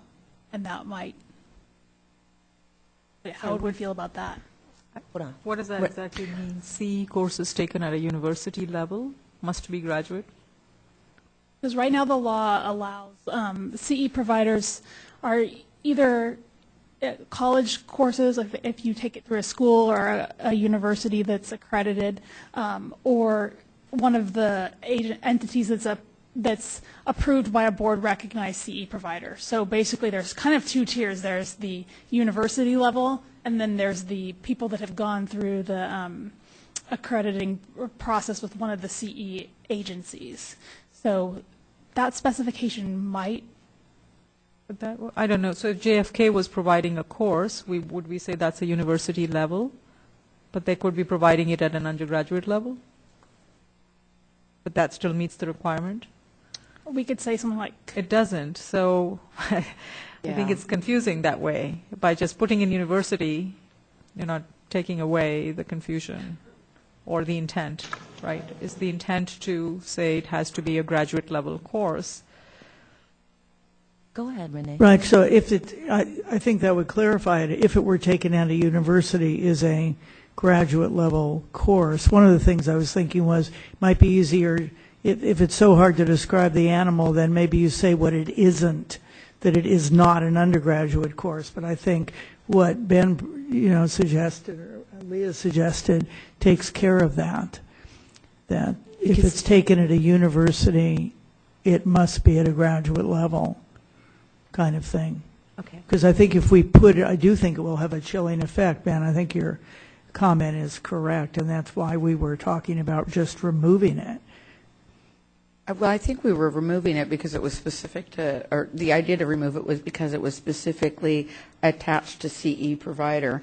When you look at the top of page 6, the language in there that talks about the coursework, it specifically says the content of this coursework must be of a graduate level. So that sort of takes care of the university issue. I think the issue is really more, if I'm going to go to a CE provider, is it going to be at a graduate level? And the concerns that we heard at the committee was, how do providers know how to define that? And so the thought was, if we remove that, perhaps that at least frees open the path. And then we get in, if we're going to leave the phrase in there, the challenge then is, how do we define it for the providers so that they know that they're compliant and they can offer it to, those that are taking the course? That's the challenge. Okay. I was just going to say, having ran an association, I know what's going to happen and exactly what Ben said. They're just not going to offer it. And so that's going to really restrict the availability of those courses. So, I think we have to address it, whether we take the phrase out or do what Leah suggests, but we have to do something because it just won't be available. Right, because I think at a university, so sometimes universities do offer CEUs, and when they do, the university knows the difference between the two. So if it's offered by a university, then it must be at a graduate level or cannot be at an undergraduate level. Either way, whatever, yeah. Is going to define it. Yeah. And I was just going to say, and I think this is why Ben was saying it was a soft preference, because, when you're looking at really the spirit and the intent, we can get caught up in the explanations and all that sort of stuff. But, are you really going to harm the public if somebody ends up taking an undergraduate class versus a graduate class? I don't know that you are. Those of you who teach it, and if it is, then we need to, somebody who's in the practice of teaching these sorts of things, perhaps you feel strongly enough that it needs to be kept in there. But like Christine said, it's one or the other, and it has to be clear. Deborah, and then Ben, yes. I was wondering, is this very urgent to make sure that it gets in there? If not, I can almost predict where this is going to go for the next set and the next one, that perhaps we have or recommend that we go back to a subcommittee meeting and address this, or no? We have a timeline. Because it sounds like we're working on some finite language. We're working on finite language, but our challenge is that if we have the vehicle for this bill, which is AB 2213. What we don't have in that vehicle is the specific language, which is what you're looking at today. And because of the cycle of the legislation, if we don't get the language in there, we will not have this in place by 2016, at which point the barrier remains. Okay. And essentially what we're going to do is we're asking all out-of-state applicants, LMFTs, LPCCs, please go back and get a second master's degree. That's what we're asking. And that wasn't the intent when we made all of these revisions. So, yes. That's not to say that after we introduce this language that we can't fine-tune it. Okay. That, we can work with the stakeholders in the author's office to tweak the language. Okay. But we need to get the core in there, or we lose our opportunity. Okay. And I'd just like to take this to thank, because on the committee it was, as a public member, it was very eye-opening, all of the differences between all of these different licenses, and how they're the same and how they're the different, and how we maintain their identity. I think that was really important. But I would also like to thank the staff, very, very knowledgeable, and the stakeholders for making sure that California maintains our standards. And I think that was at the utmost of our conversations, was even if we were to slide a little backwards, we always came back to what's best for the consumer. And because California, these may be a little tougher than other states, but we're California. And so we kept that at the forefront continually, is what does California want to stand for? And oftentimes in many, many things, we are the ones that lead the path, and we are the ones with the highest standards. And that's not a bad thing. That's a good thing. And so I really appreciate that, because everyone stepped up to the plate and recognized that as our goal. So thank you for that. Okay, so yes, I agree, but we need to make a decision today. So let's make a decision. Let's do something. But I know Jan Lee wants to say something. Yeah, actually, Ms. Brown said what I was going to say is hopefully the goal of all of this is not to adapt California standards to help out-of-state people with their standards, but it's to help out-of-state people meet our standards here in California. It sounds like the same, but there's a subtle difference there. The other thing is, I hope people understand that when we talk about graduate courses or college courses, they're not identical to continuing education. You have a whole different framework here and paradigm. And I know Ben knows this because he teaches at a university. So we need to be careful when we're doing this, whatever little tweaking language we do, we don't just start to equate college courses equal continuing education. They're not. They're not. Continuing education implies that you already had your college courses. That's really the big difference here in the licensing framework. You already had your college courses. And the same thing goes with graduate level. I really agree with Ms. Brew about that if you start thinking all college courses are the same, undergraduate and graduate, that's not true. That's why we have different degrees. You'll have a graduate degree and an undergraduate degree. Undergraduate courses, particularly in the professions, tend to be introductory survey kind of courses. And graduate courses, they can be like that, but usually they're more advanced. So hopefully the board and everyone in the public can appreciate that, and again, take it into account when you're trying to do the little tweaks here. The other thing with the practicum, which I'm glad Ms. Coe brought up, and it was a good clarification on your part, but still, nevertheless, if you just take one step back and say practicum does not equal experience. Okay, practicum is something that is supervised and discussed in a college course, and it's also by a college professor. Experience is you have your supervisor looking at you. That supervisor could be a college professor or could not be a college professor. So it's really important to make that clear. The other thing is you want to be very careful with the language because at some point you don't want to make them equal in the statute. If you make practicum and experience equal in the statute, you've lost that important distinction. So the wording is extremely important.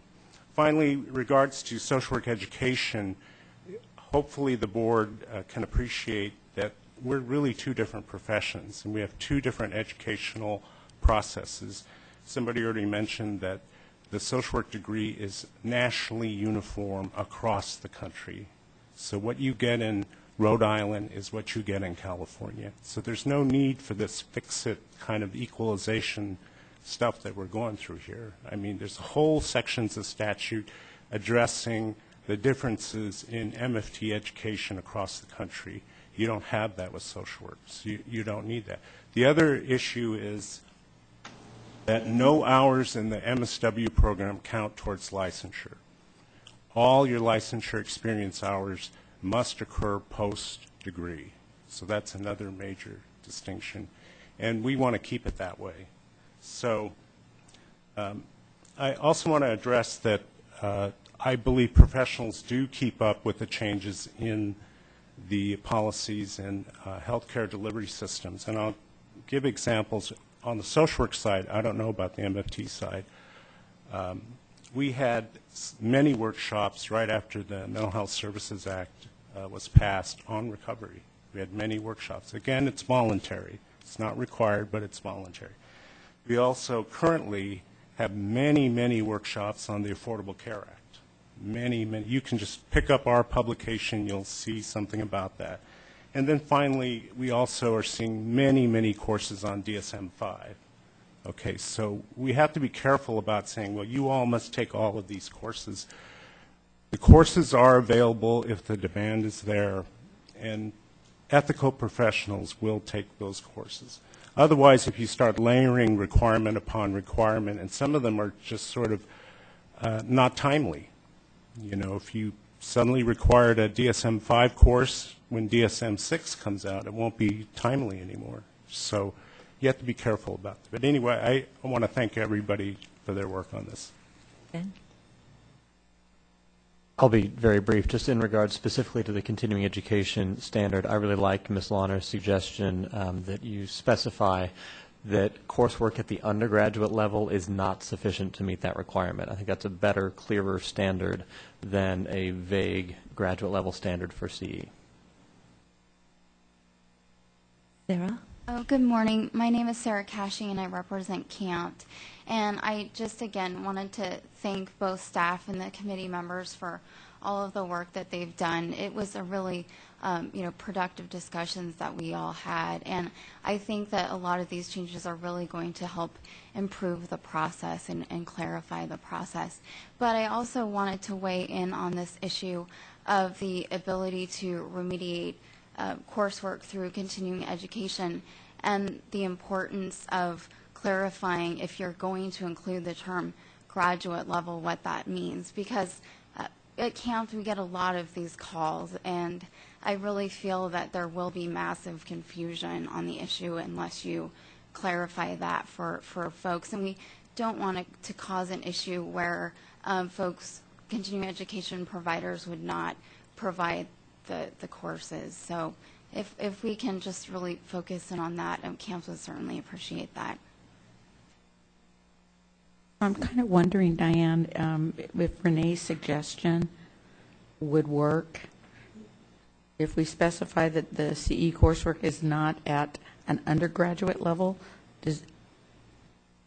How do we do that? Right. Could we spend taken at universities? What? Right. Oh, okay. If you specify CE course, because we have I would say 15 students a year takes their CEs at a normal university course. So if you were to specify taken at a university, you can either cannot be at undergraduate or must be at a graduate level. If you say not at an undergraduate, there are post-bac courses in lots of different professions, and I don't know if that would be acceptable. So maybe saying at the graduate level, if you're going to talk about universities, that it might flow okay with saying at the graduate level. Wouldn't Ben's suggestion work if we simply said that coursework taken at the undergraduate level would not satisfy any of the requirements? So what about post-bac courses that are not graduate courses? Are they considered undergraduate, though? No, but they're not graduate either. But if you say just simply that undergraduate coursework does not satisfy, that implies that anything that's not undergraduate would. So I'm wondering why saying at the graduate level is problematic if it's at a university. I don't know. It just seems such a clean solution. But if you think the other one works, then that's fine too. I don't.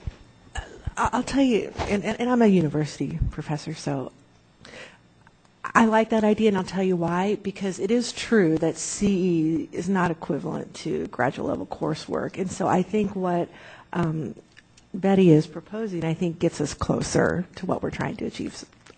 Makes sense. So what is, say, yeah. Can you repeat that, Ben? I mean, something along the lines of if it is CE taken at an undergraduate level is not sufficient to meet this standard. Something like that. We just want clarity in whatever form. Do you think that helps? I'm sorry. I'm not in charge of this right now. CAMP, do you think that, Sarah, do you think that addresses your concerns? Yes, as long as there's some if it's gonna be left in, that there just be some clarity, or our preference would just be to remove it. But I understand the concerns of the board members, so I think that that's a reasonable compromise. So I want to refer back to Diane because, we cut her off. I mean, honestly, I don't see the difference between phrasing it that way or phrasing it this way. I think it would still lead to confusion, because a provider is still going to say, okay, what is undergraduate level? Is what I'm providing undergraduate level? But if you didn't say the word level, if you could just say undergraduate coursework is not sufficient, I think that's more clear.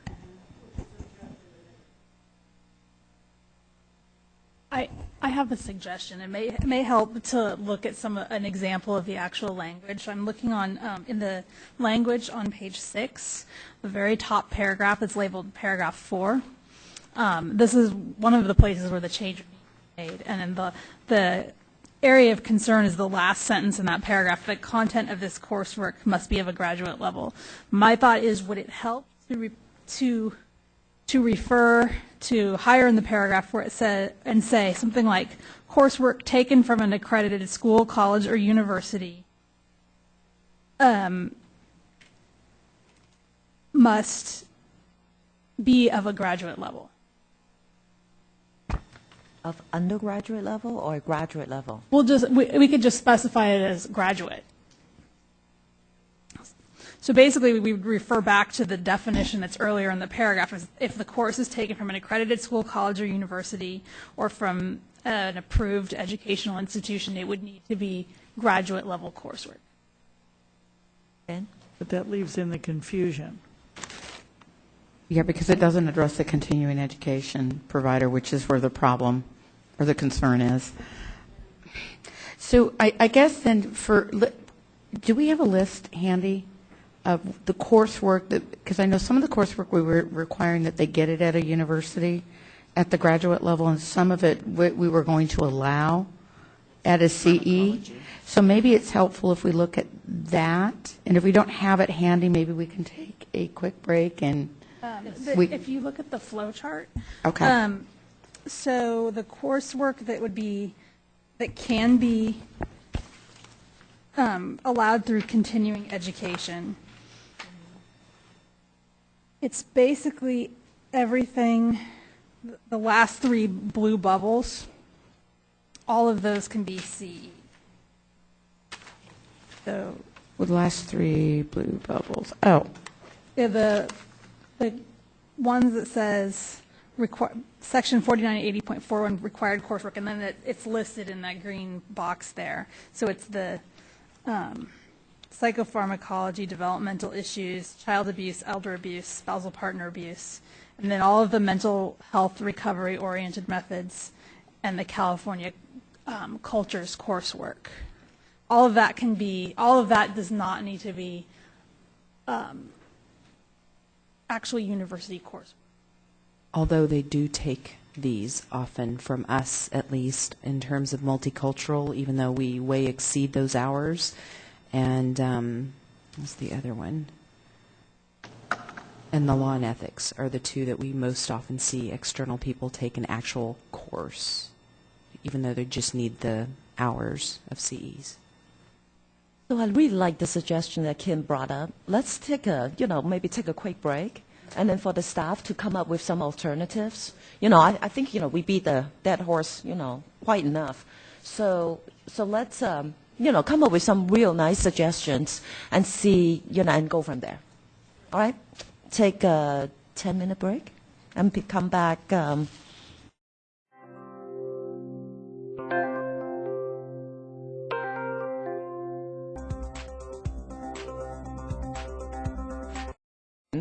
Languages. Actually, I'm going to let everybody gathered and we can restart again.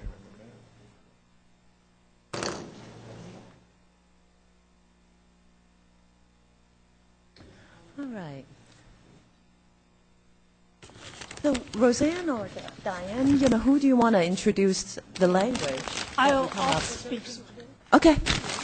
What we decided as a suggestion was just a simple statement. Instead of the coursework must be of a graduate level, we replaced that with the sentence, undergraduate courses will not meet this requirement. So if you want to see that in context, if you go to page 6, that first paragraph, the last sentence, it would read at the end, undergraduate courses will not meet this requirement.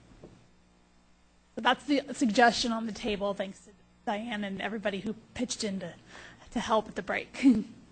And thanks, Ben. It's actually, the language that he comes up with. Thank you. I would propose to make a motion then. Go ahead. I propose that we accept the changes. Well, I guess it's not, are they amendments? No, what are we calling these? The change This is our requirement, so it's changes, right? You can say amendments. Okay. To our LMFT out-of-state applicant regulations? Legislation. Legislation, okay. Need to make sure I get the wording correct. With the proposed language that Roseanne just stated. So that is my motion. Second. We also want to direct staff to submit it to the legislature And direct for staff consideration. to submit to the legislature for consideration. My apologies. Okay. So Peter, second. Any other discussion? All in favor say aye. Aye. Any opposed? Abstain? Motion carries. Thank you so much. This is exciting. Thank you for the language. Yes. So the next item is the LPCC out-of-state applicant requirement, and it's Roseanne again. And this is, in many cases, identical to what we just discussed, so I'm not going to go in as detailed. I'm just going to try to point out the differences with the LPCC licensing law. We're doing the same thing. It was the same concerns about the lack of portability, the required units. What we're proposing is the same for that. For the practicum, the LPCC requirements are a little bit different. They're required the 6-semester, 9-quarter units, and then 280 hours of face-to-face counseling. So for MFTs, they've got the 150 hours plus the 75. So they're a little bit different there. But the proposal regarding remediation is the same.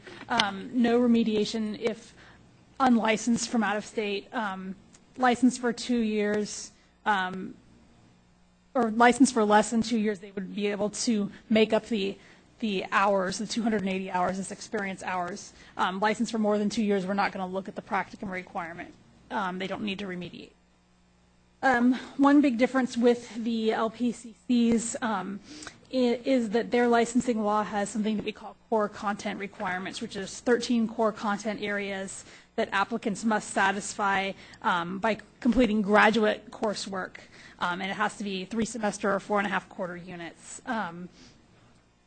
The committee proposed that if somebody is not licensed in another state, the content was important enough that it needed to be remediated prior to issuance of an intern registration. But if somebody is already licensed in another state, then they've demonstrated a certain level of competency, so the committee felt comfortable recommending they be able to remediate any of these core content deficiencies they may have while registered as an intern.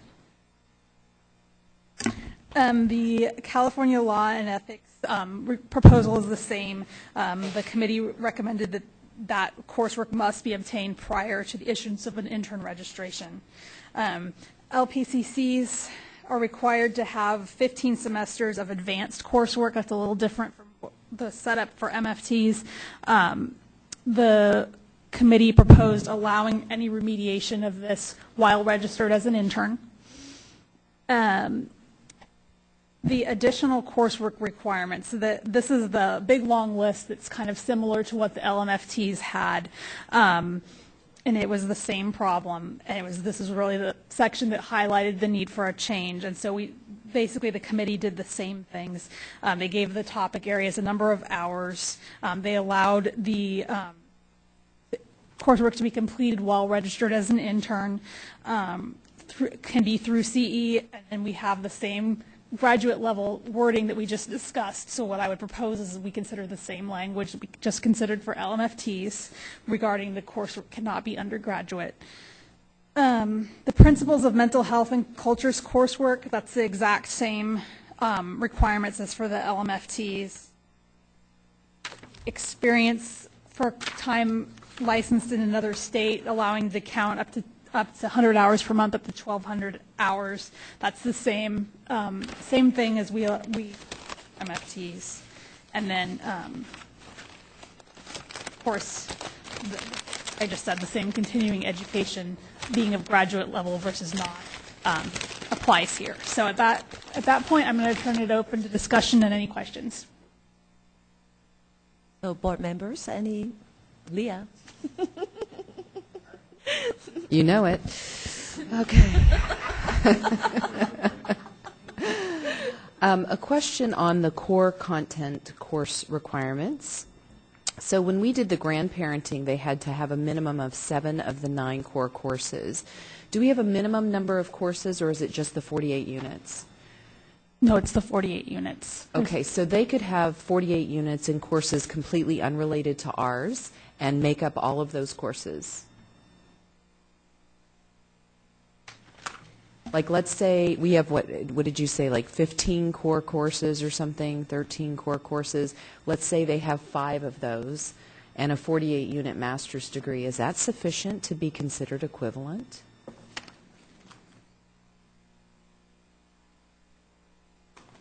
Or LPCC gurus there. We're talking about a substantial equivalency, and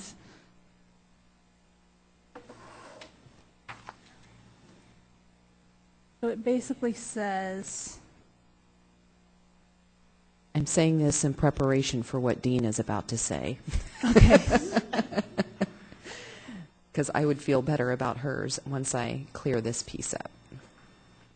I do think that this refers to 499.33, which has the requirement to have 10 of the 13 core areas. It does have that, okay. Yeah, I believe it does. We can. I just Right. remember the grandparenting, but I can't remember the current language. Grandparenting's all over, 10 thankfully. of the 13 I that know- are required.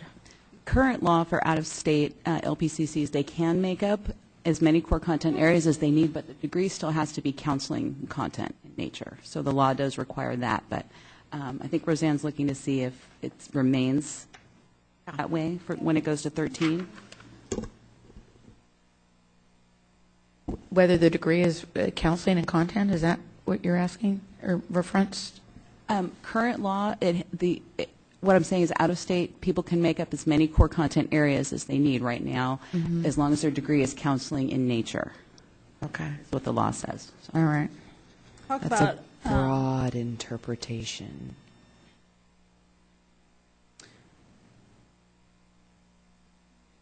substantial equivalency.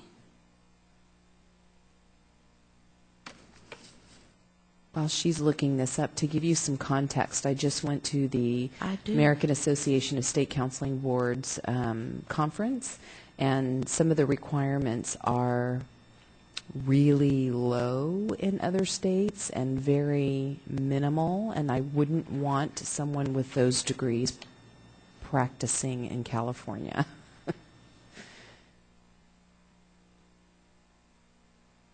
Roseanne, correct me if I'm on the right page. This is structured the same way as our in-state. If your degree program began before 2012 and after 2012, the out-of-state individual needs to meet those requirements? Yes. Okay. But it's not, I'm looking for the place that it refers.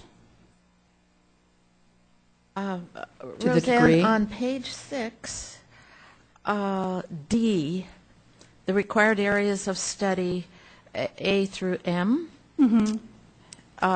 which is part of 499.33. It's mid-page on 6.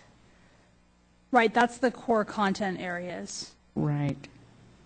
And I think that's what Leah was asking about. What's your question again, Leah? If we have a minimum number, so when we did grandparenting, we did 7 of the 9 or 10 of the 13 core courses.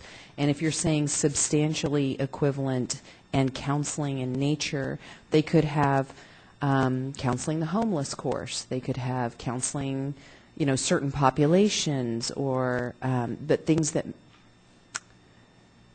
may not prepare them adequately. But I guess if they're going to have to take 10 courses, they're practically getting the degree. But there's a piece to this where a gatekeeping function of the educational institution. So it makes me nervous knowing how we, the BBS, interprets counseling in nature without specifying a minimum number of the core courses. Like even if it was 7 of the 13, that would be really, really generous. And 7 of the courses really are consistent in the field because we're halfway between MFT and social work in terms of similarity among states. Okay, so I don't know if this answers this or not for you, Leah, but the first threshold they have to meet is they have to have the degree. It's specified that it needs to be is counseling or psychotherapy content. And then that's the first piece. Then we start looking at the core content. And that's how the evaluations go.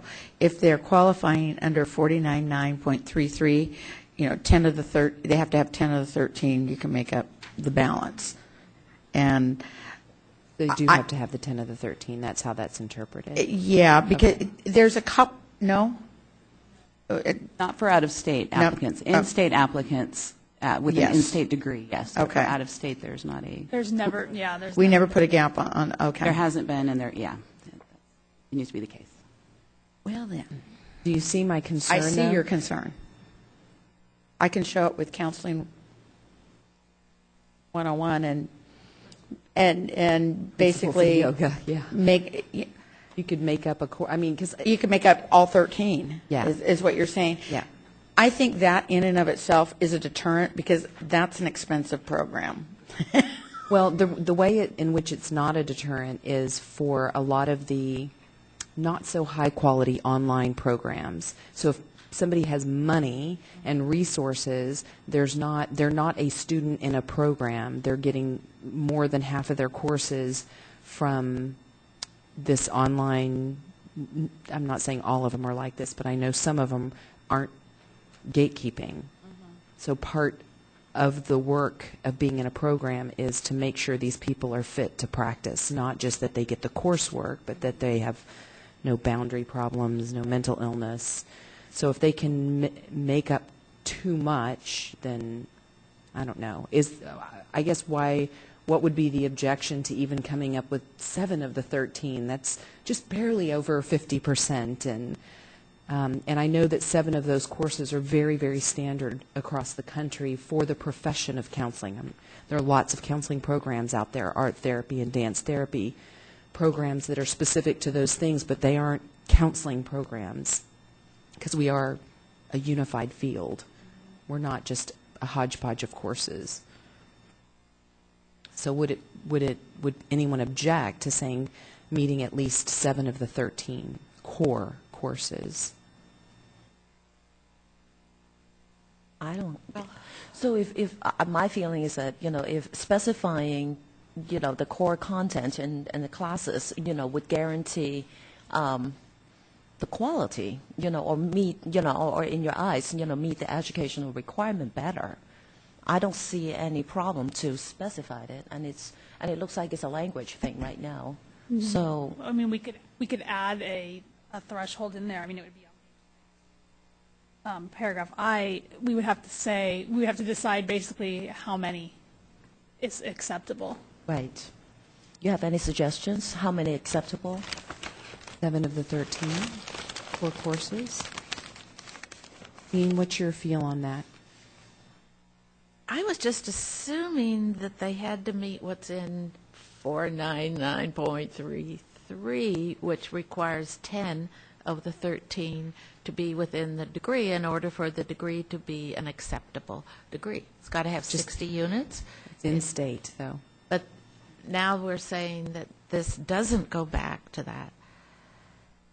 I think from an implementation standpoint from the staff and from a perspective from those looking in, if we say in-state graduates, you need to meet 10 of the 13. Out-of-state, you can meet 7 of the 13. You've lowered the threshold. Yet, you've also increased the cost to the out-of-state applicant.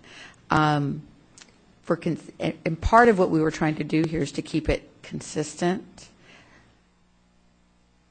I think on behalf of my staff, 10 of 13 is reasonable. You won't argue, I won't get any argument It for just me. keeps it consistent unless I've got two of my staff members here that work on that program. So any thoughts on that? You're going to Since just I be- volunteered you to, I'd like to introduce Charles Johnson. He's been with us a couple of years, and he has been evaluating LPCC applications via the grandparenting and regular methods. So he's more knowledgeable than I am on this subject. Well, we'll see about that. Okay, so I believe it's somewhat counterintuitive to require more of the people gaining their education inside the system within our state than it is to call on somebody from outside of the state who may or may not be licensed out of state to basically have less of an education or less thorough education, but they're still allowed to pass. And my thought was always to give the board and its staff some sort of discretion or rope, I guess, or to decide what the substantial equivalency is, and maybe it's an item that we could bring before the board if it's, if we really need that sort of high level decision making on a case by case basis. We hear people's probation cases in these meetings. We hear all kinds of issues on an individual basis within these meetings. Why couldn't we make the evaluation? If it's that dicey, why couldn't we make that part of this process?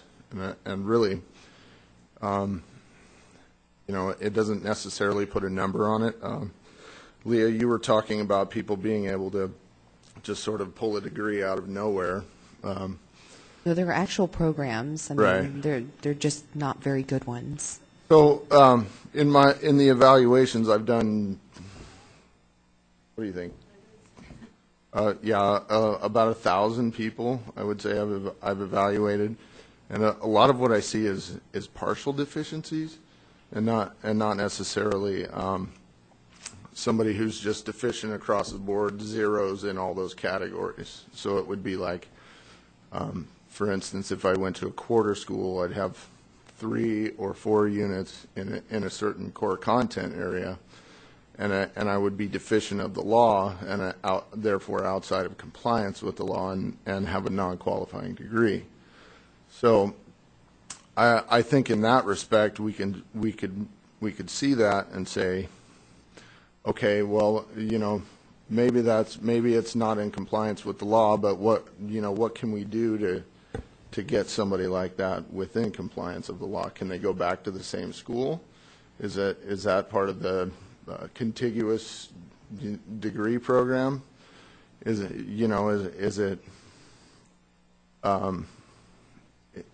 just a matter of time? A lot of the degree programs weren't designed to fit with this law that was developed in 2011. So if I went to graduate school in 1985 and I want to become licensed as an LPCC, there's no chance.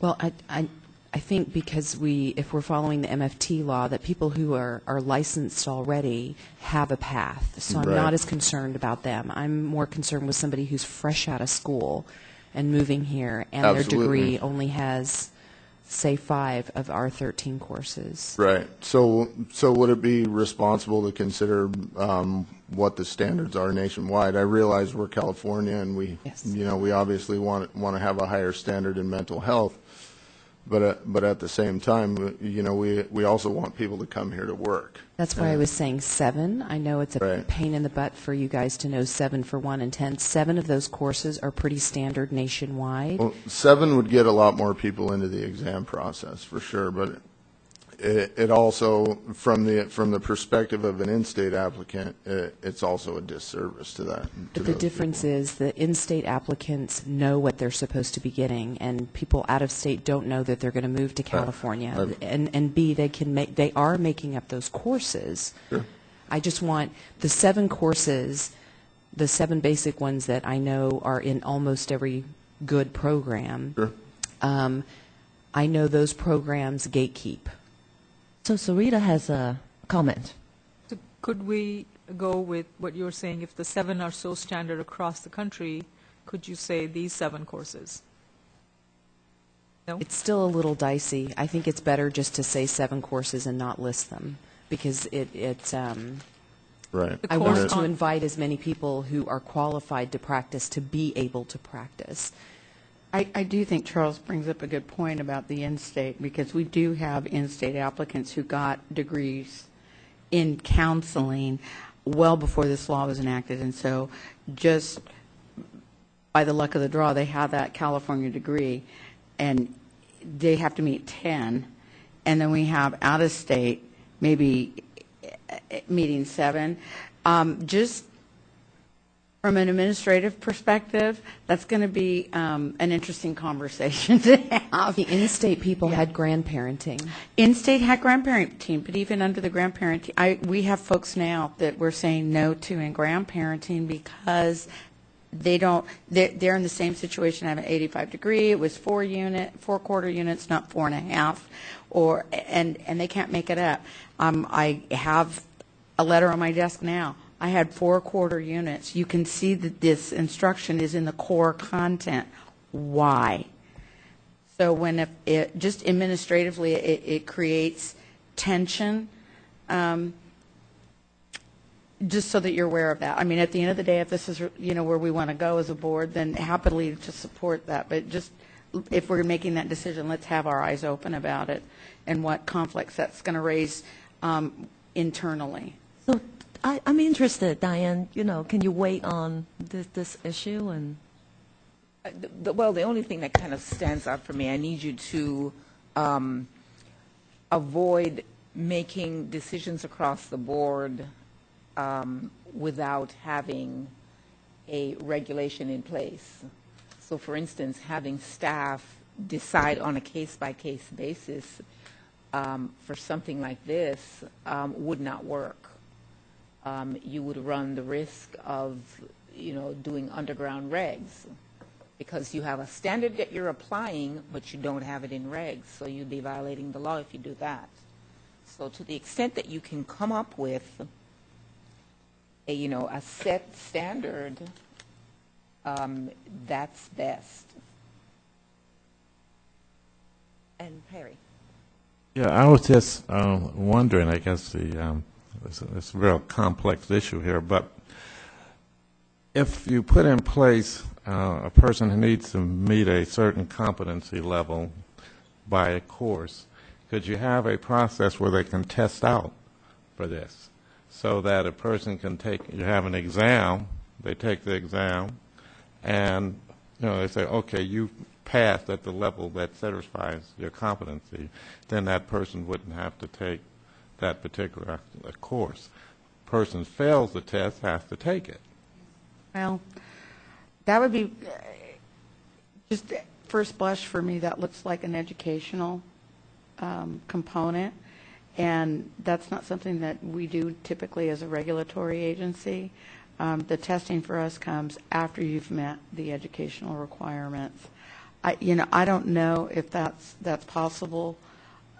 We have consistent requirements with the other licenses educationally, so deviating, well, it's not unheard of. It might present some challenges, I think, for us. But it's not like you're saying they're not meeting the requirements. You have a process to determine whether or not they have the competency.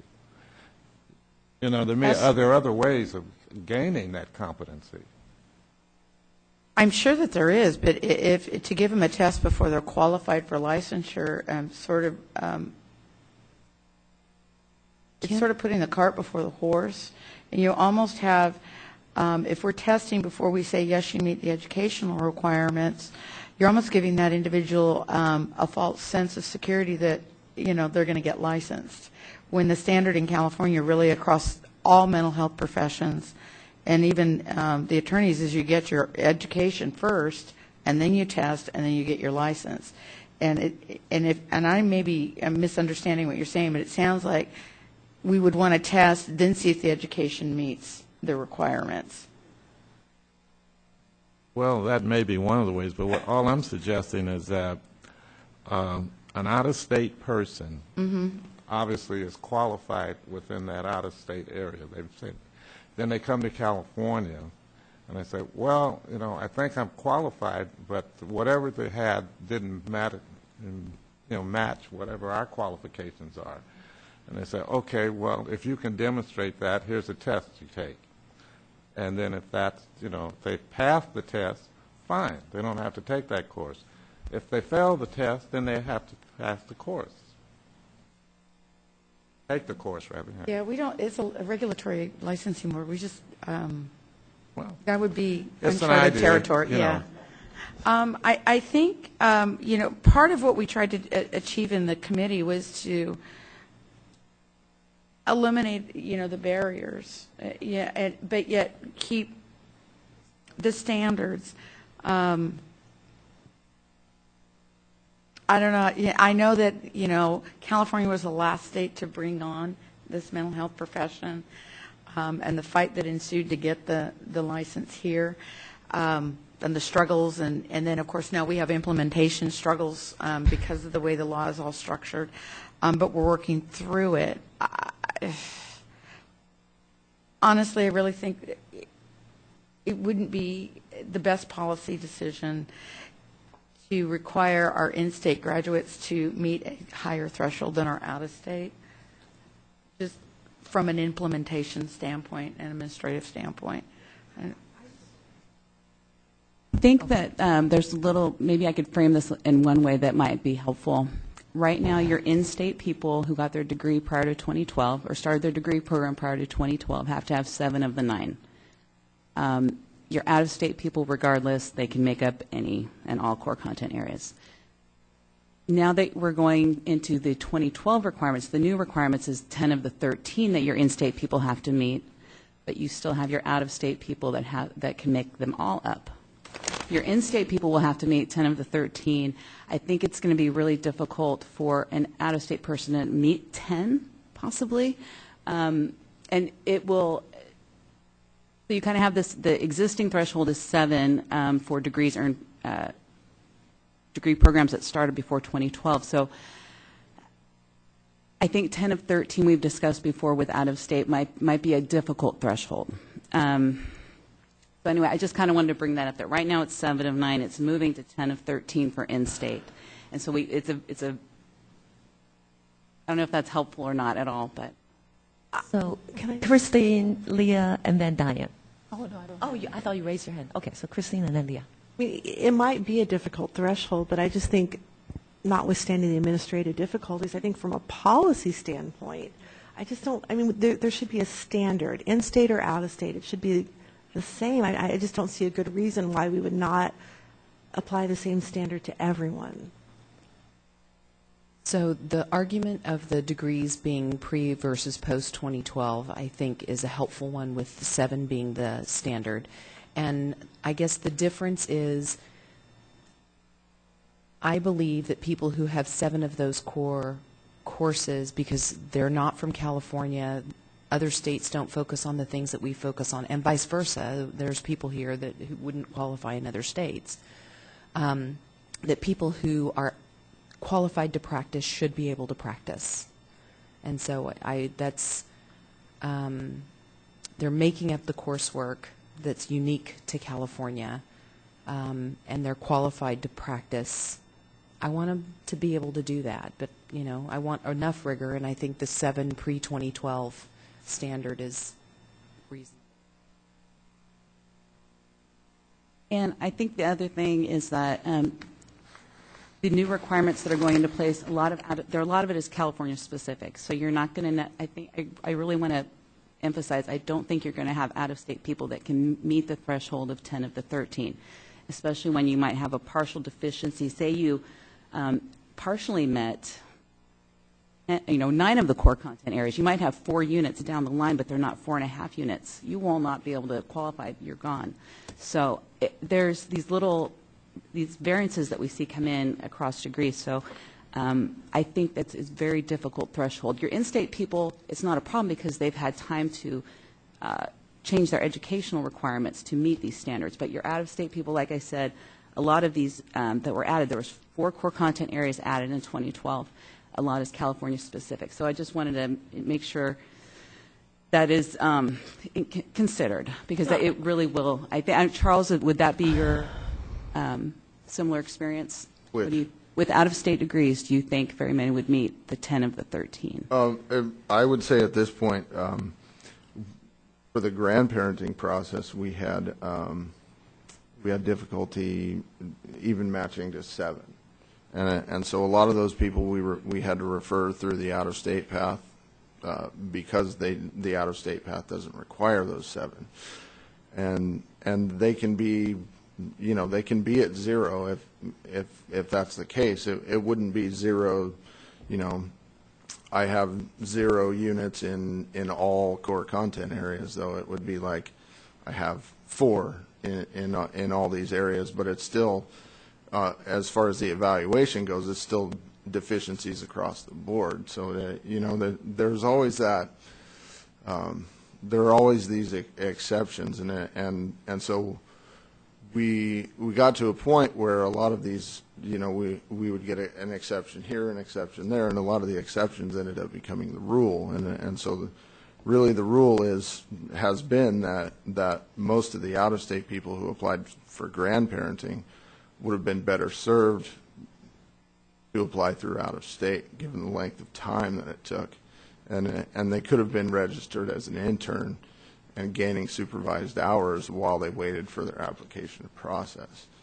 If all 10 courses aren't important, then why are we requiring it of California people? I mean, that's just logical.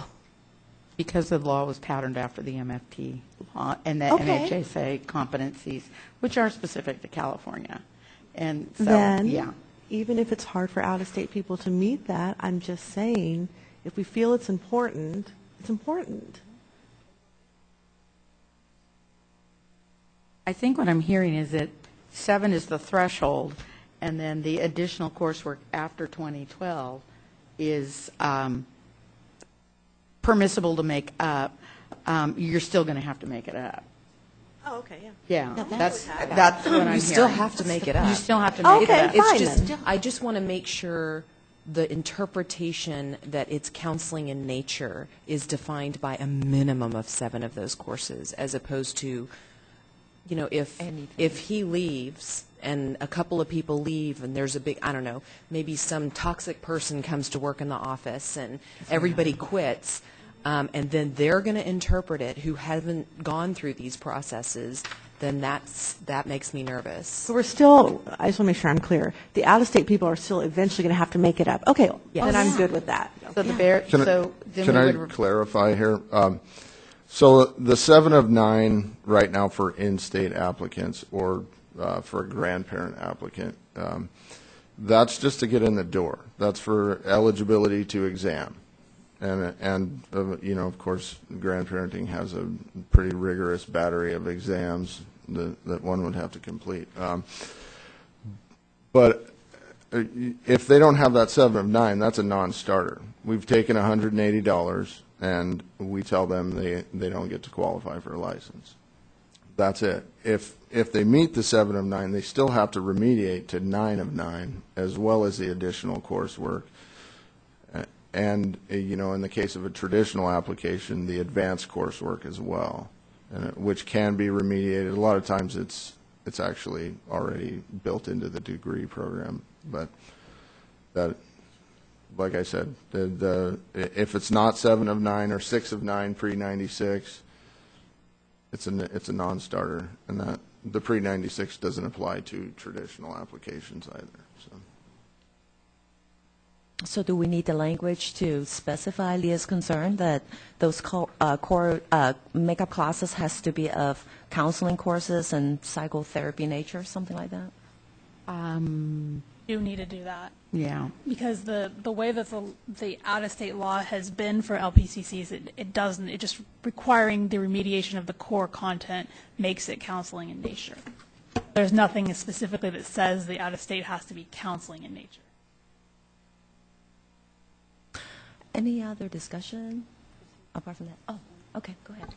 I would just like to be assured as a board member that there's parity and that no one group has any kind of leverage, because as has been mentioned, you know, it would have been easier to apply as an out-of-state person than an in-state person, so that the language, whatever the language is, that it's equal parity on both sides, that there's no advantage being given to either side, out-of-state or in-state, and I think we'll say real balanced. I just want to say that. I don't think that any advantage should be given any way or the other. I think if you have a standard, that's a standard, and then you make sure that both sides, or any side, has to meet the standard and nobody has any leverage over the other side. Or they're doing what this gentleman suggested, and they would be better off going on the outside, coming in. To me, that's not parity.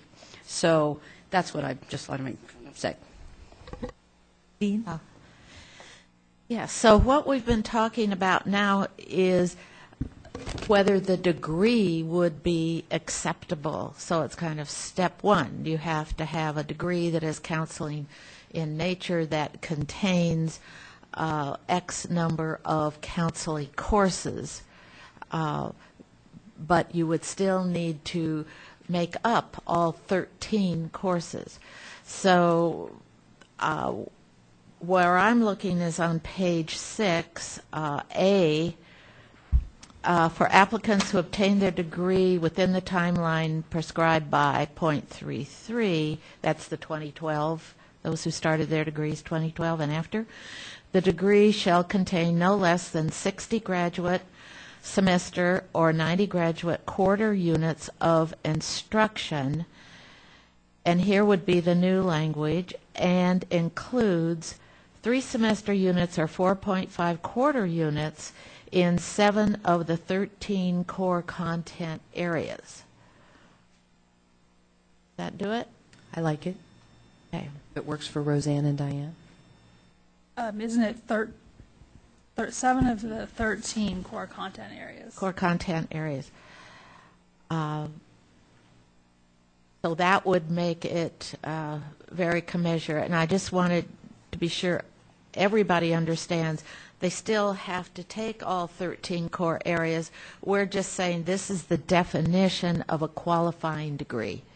I think that eliminates the need for making a broad statement like saying the degree needs to be counseling in nature, because we've never done that before for the out-of-state. So I think that requiring the content would. And we've said that in drafting the legislation from the get-go, rather than looking at titles of degrees, we were going to look at the content of the degree. And that's why we came up with the content areas. So it's a counseling degree if it contains these core content courses.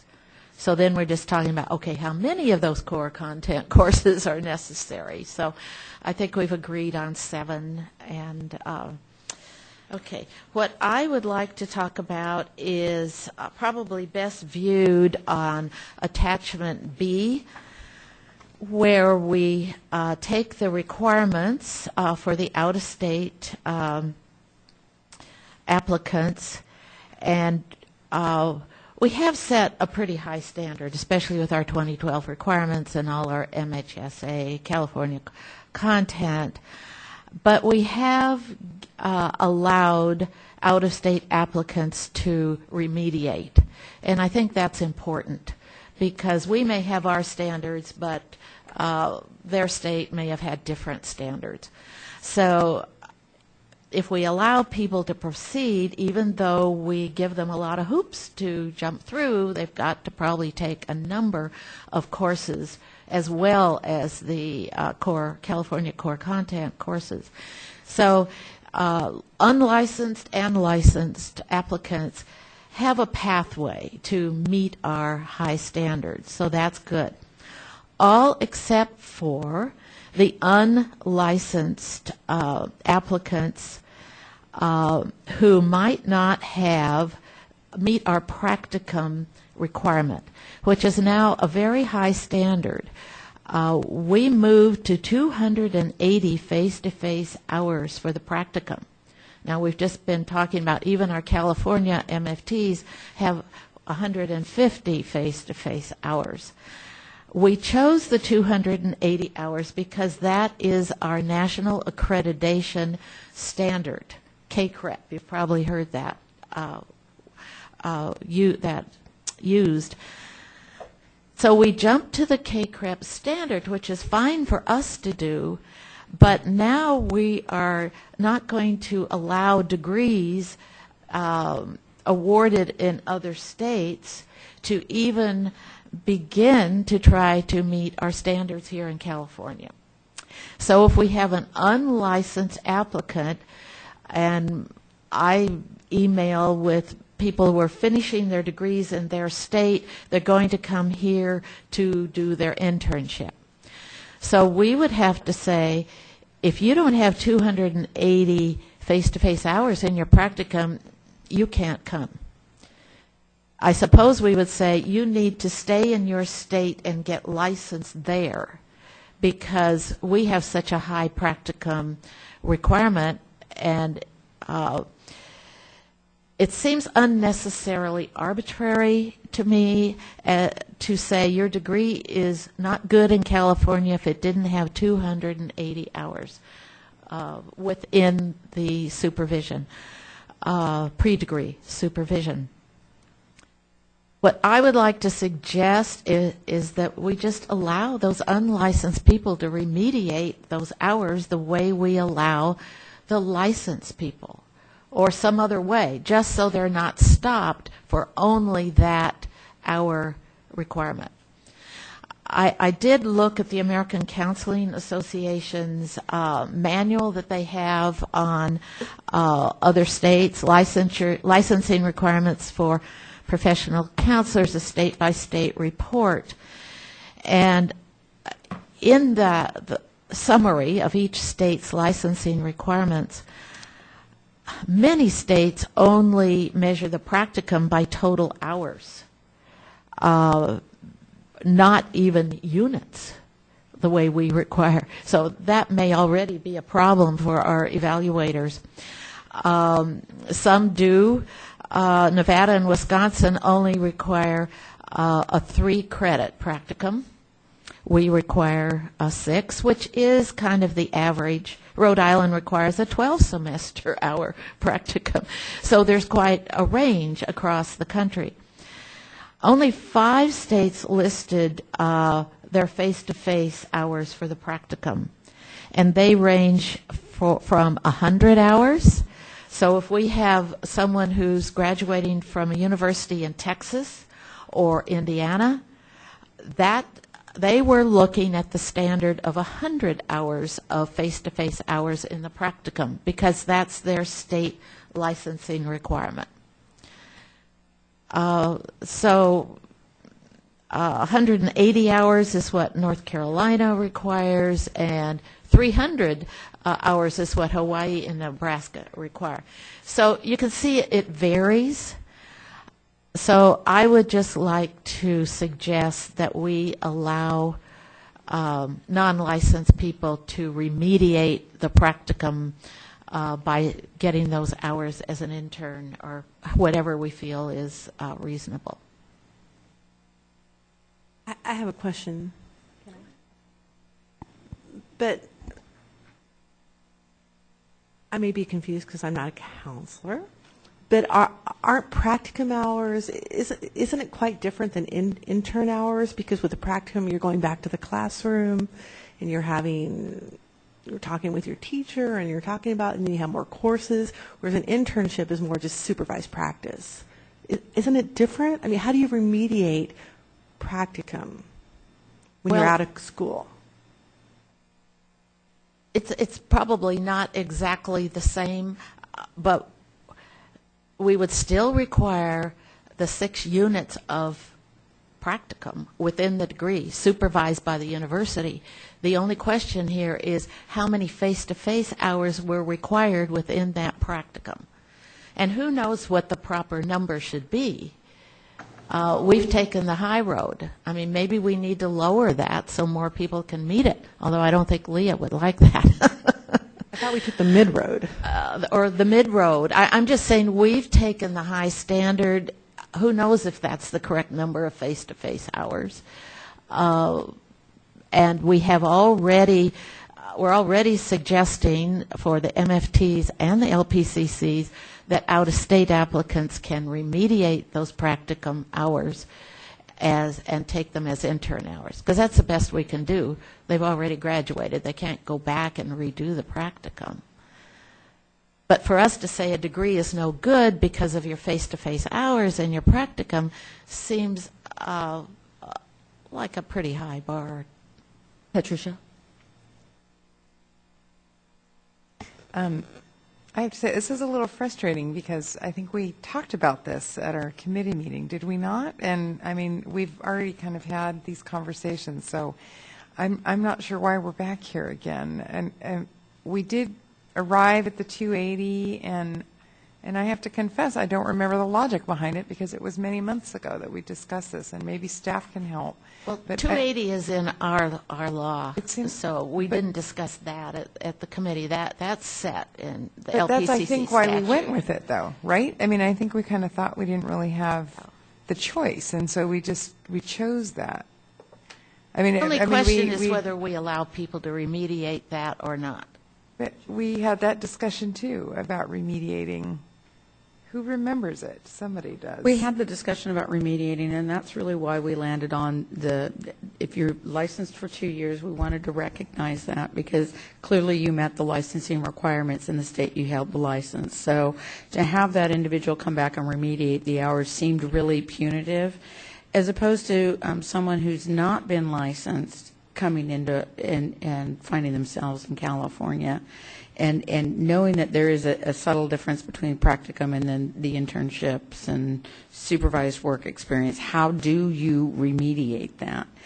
And that was sort of the landing point for us was, okay, if you're not licensed, no. If you are licensed, we'll recognize you met the licensure requirements within your state and honor that. It was the 2-year thing, right? It's the 2 years. It's 2 years, yeah. It's 2 years. So, because at that point, if you've been practicing 2 years and you're in good standing, the school of thought was, you have some sufficient experience and expertise to bring to California. So the one group you're talking about, Dean, is the group that's just finished their degree but has done no hours. So, and I think we did talk about this, and we decided that was such a small group of individuals that we felt that it warranted spelling out somewhere. Right now, I'm having to tell those people that come 2016, you will need to stay in your state and get licensed if you can't meet our practicum requirement. Well, I think they have to do that now. They're not allowed to make up practicum now. No. But Yeah, it's only so- 150 hours, so it's not as big a problem. And we talked to staff a little bit about this, and in their experience in all the applications that they've received, they can recall maybe 5 that had it, and where this might have been an issue, but they were already licensed, so they would have fallen under the 2-year rule, so it wasn't really an issue in their mind. I think if it continues to be a concern, what we can offer to the board is that we can move forward with it as it is, and we can start tracking those applicants that we get that are in that category you're talking about. And if it does rise to a level where it's fairly significant, we can revisit this. And on that note, I just want the board to know that we really had, we looked at these things like ad nauseum, and I know Dean was part of it too. Dean was really incredibly helpful. So I don't want you to think this was something that we didn't consider, and it's difficult for us to go back and recreate some of the discussions, but the point we landed on, the recommendation that we've brought to you today, is because we did feel there wasn't that large of a group that would make it necessary to spell it out, with the intent that we had, I think, that we could change it at some later point. But so I just want to leave that with you, that this was discussed. So Thank you. I just want to say something. We do want to, follow the legislative timeline. So it is important for us to, not just get hung up in one issue that we've been discussed, and we don't. I do remember, we talked about that. So there is always a possibility to come back and revisit it. But as for now, my thinking is that, my suggestion is that we need to really move that forward, in order to get the whole package in, and not get that so hung up. So Leah has a question, and Deborah has one, and then I saw Renee's, right? And then Karen. Okay. So Leah, go first. Make it simple. Make it simple. Actually, I can. If it's any consolation, according to KCREP, right now about 75% of all of the counseling programs that they identify as counseling programs are KCREP accredited, which means they meet these standards, even if the state doesn't. Right, like my program standards are higher than the state standards because of our accreditation. So we're talking about 25% of the programs not being able to meet that requirement. But I don't know how that filters down into the staff. So that's just some information. Deborah?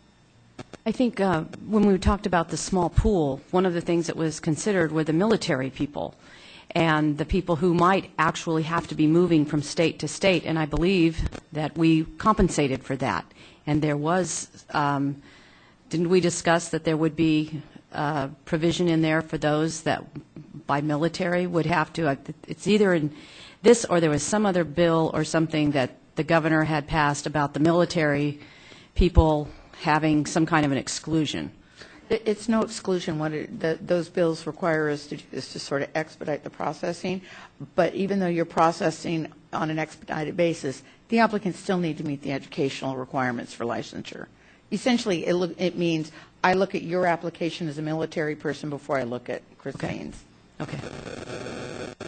Karen?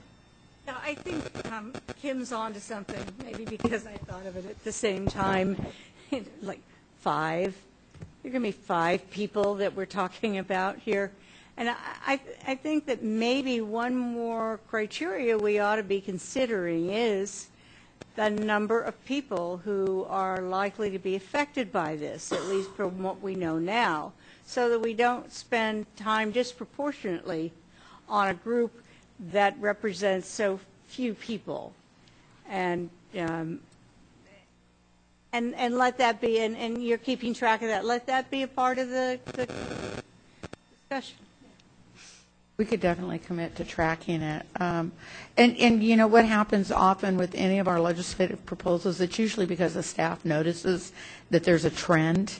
So as these applications come through, we'll notice the trend right away. And at that point, we can bring it to the board for further consideration. Renee? I wanted to propose a motion, but first, did we want to do the same thing with the highlighted as long as the course content is graduate level in this one? We want to do the same thing. Okay, add that one. And I'd like to sentence. I'd like to reiterate the language that we decided on regarding the core content areas. If we could do that really quickly. On page 6, sub-item 1A, we would add a sentence at the end saying, for applicants who obtain their degree within the timeline prescribed by 49933A, they have to have the 60 graduate or 90 quarter units, and which includes, and must include 3.5 semester or 4 quarter units in the 7 of the 13 core content areas. So it would say that, and then in addition, I think that we also need a change on item D, a couple of items below, where it says an applicant whose degree is deficient in no more than, and I believe it would be 6, because it's 13, of the, no more than 6 of the required areas of study, that they can satisfy them. That makes sense?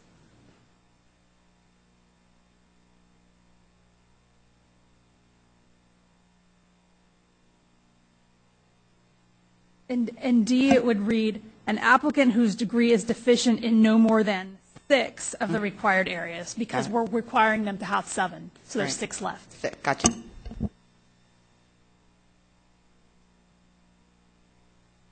So Renee, you We're said- ready for a motion? Yes. Okay. Like to make a motion that we adopt the suggestions we've discussed regarding out-of-state applicant requirements, direct staff to make the discussed changes, as well as any non-substantive changes, and submit to the legislature's board-approved legislation. Second? Any other suggestion? Discussion? All in favor say aye. Aye. Oppose? Abstain? Motion carry. Thank you. So let's take a lunch break.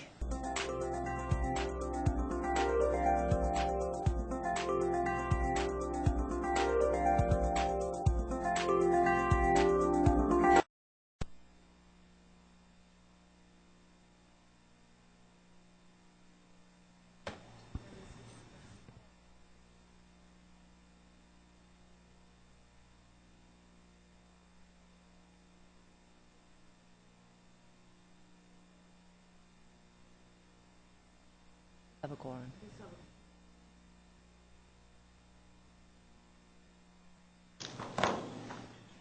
So thanks everybody for coming back, and so our meeting starts again. The next agenda item is the LPCC treatment of couples or family, and I do believe it's Kirsty. Thank you. Thank you. So LPCCs are not allowed to treat couples or families within their scope of practice unless they have met some additional requirements. That's 6 semester units of coursework focused on MFT or specialization in their degree in that area.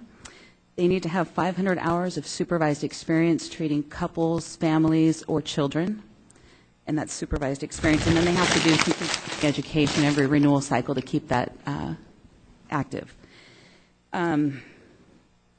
Right now, there is no process established by the law by which the board reviews those qualifications. We don't issue anything.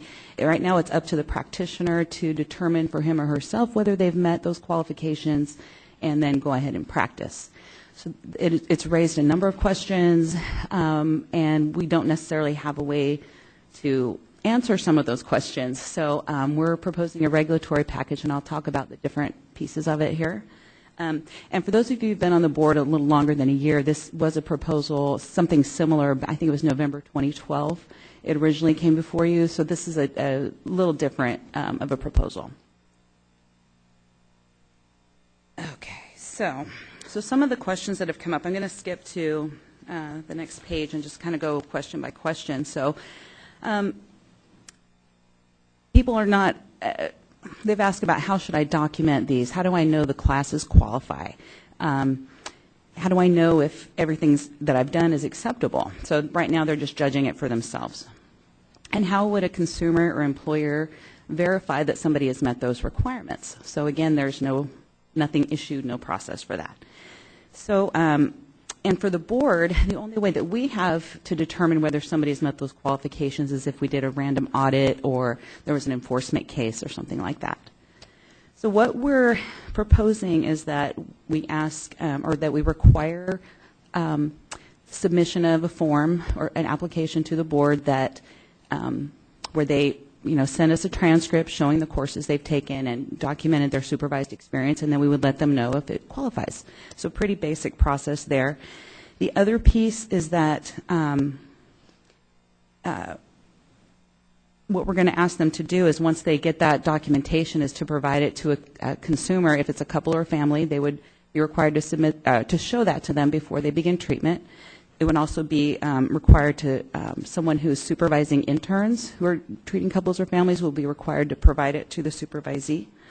And then, yeah, so that's the first piece of it. So it's sort of setting up a process and setting some requirements that you show that documentation.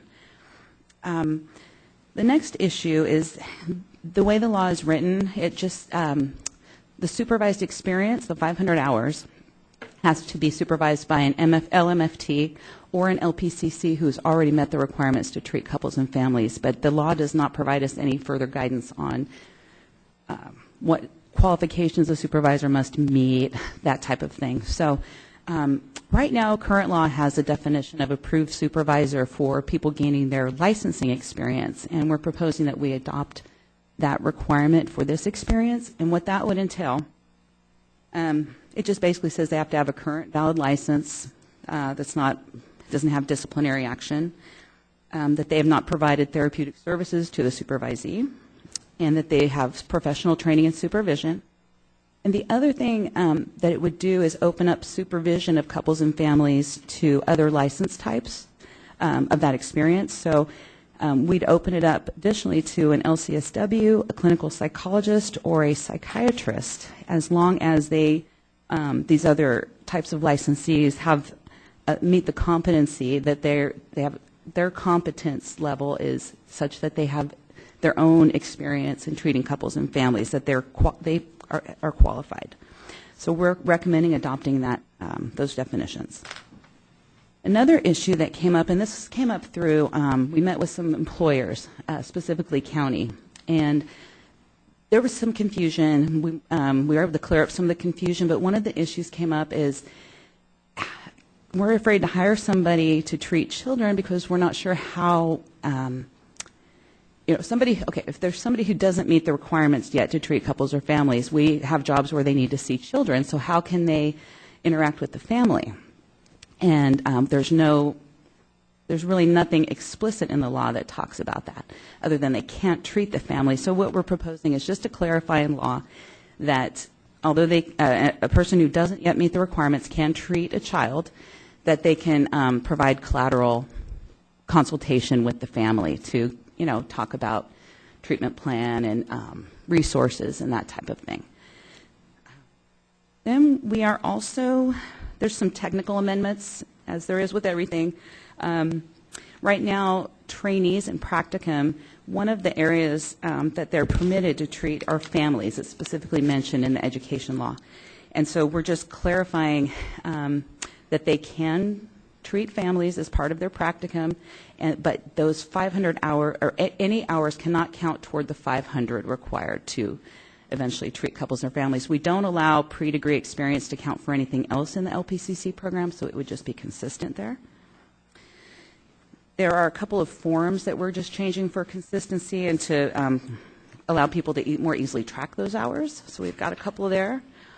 The supervisory plan form, I want to address that a little more specifically. Right now, it's a supervisory plan is a written document that's required for general licensing hours, and we feel like it's maybe a little too involved for just this couples and families. So we're just proposing to clarify that form is not required for that purpose, for the couples and families experience. So.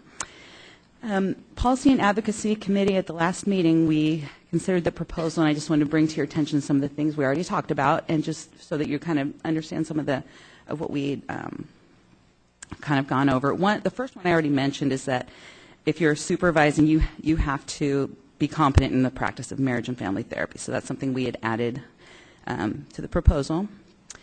The committee considered whether a licensee or intern should be required to meet the education and experience requirements in a particular order. So we looked at, do they need to have the coursework first and then do the experience? But after a lot of discussion, we decided that a particular order would be difficult for a number of people. It would complicate the process. So we, since people are working under supervision, we felt that it was adequate that there not be a particular order. The last issue the committee looked at is whether, we had a lot of discussion on this, whether an applicant from another state who has a license in another state that allows them to treat couples and families, whether we should think about providing another way for them to document their qualifications. And we came around to that they should be required to do it in the same way that anyone else would. We were a little concerned that people who had experience that was on the older side might not be able to document it, but we feel that it's not, we can't just assume that they meet those qualifications of California standards just because their scope of practice in the other state allows them to treat them. We don't know if they've actually seen couples or families within their practice, so we're going to ask that they document it. So that's, those are the proposals, so open it up to discussion. Leah again. Okay, three pieces. The third is just a comment, so I'm going to leave it to the end. On the, excuse me, requirement where LPCCs and interns maintain a record of the coursework and hours. Does teaching a class count? That is not something that's included in this proposal, no. So I'll just register for my class and I'll give myself an A. There you go. Okay. I'm just saying. I get it. I do. And then the next question I have is on the approved supervisor piece. I'm not sure I fully understood. The particular licensed individuals who qualify as supervisors, they have to have additional evidence that they have been treating couples and families? We're not going to require any additional evidence. What we would have them do, well, gosh, Ben, I know you helped us with this piece. It's that they have to have competence in being able to treat couples and families, but I'm not sure that we are proposing any document that has to be documented to the board.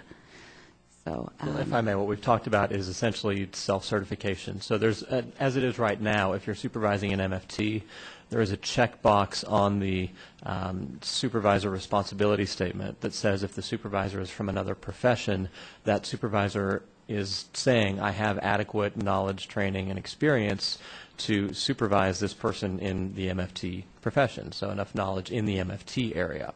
It would be the same idea here. So there would be a checkbox for the supervisor essentially saying, I have adequate training and experience in working with couples and families to supervise someone gaining that experience if I am in fact supervising someone gaining that experience.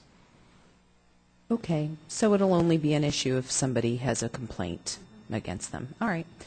And the last thing is I just want to state for the record, this is nothing I expect any changes on, but the reason other states allow couples and family work as part of the scope of practice is because some people perceive a systemic way of working with couples and families is one theoretical orientation. There are many theoretical orientations in many ways of working with clients, and an amped person would vehemently disagree, and many LPCCs would see my perspective. So just stating for the record, I appreciate the need for saying the differences between our professions. It's a little frustrating, and I'm just going to live with it. Just want to state that. Any other board members who want to comment or questions? Ben, you're on.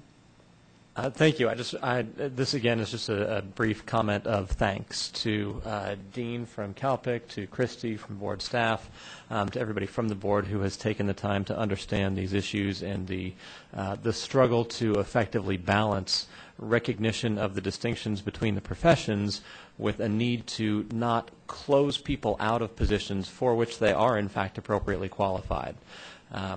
This proposal that's in front of you now, I think, strikes that balance very well, and will make sure that the counties aren't unduly closing the doors on people they should not be closing the doors to. Any other comments? Okay. Are we ready for a motion?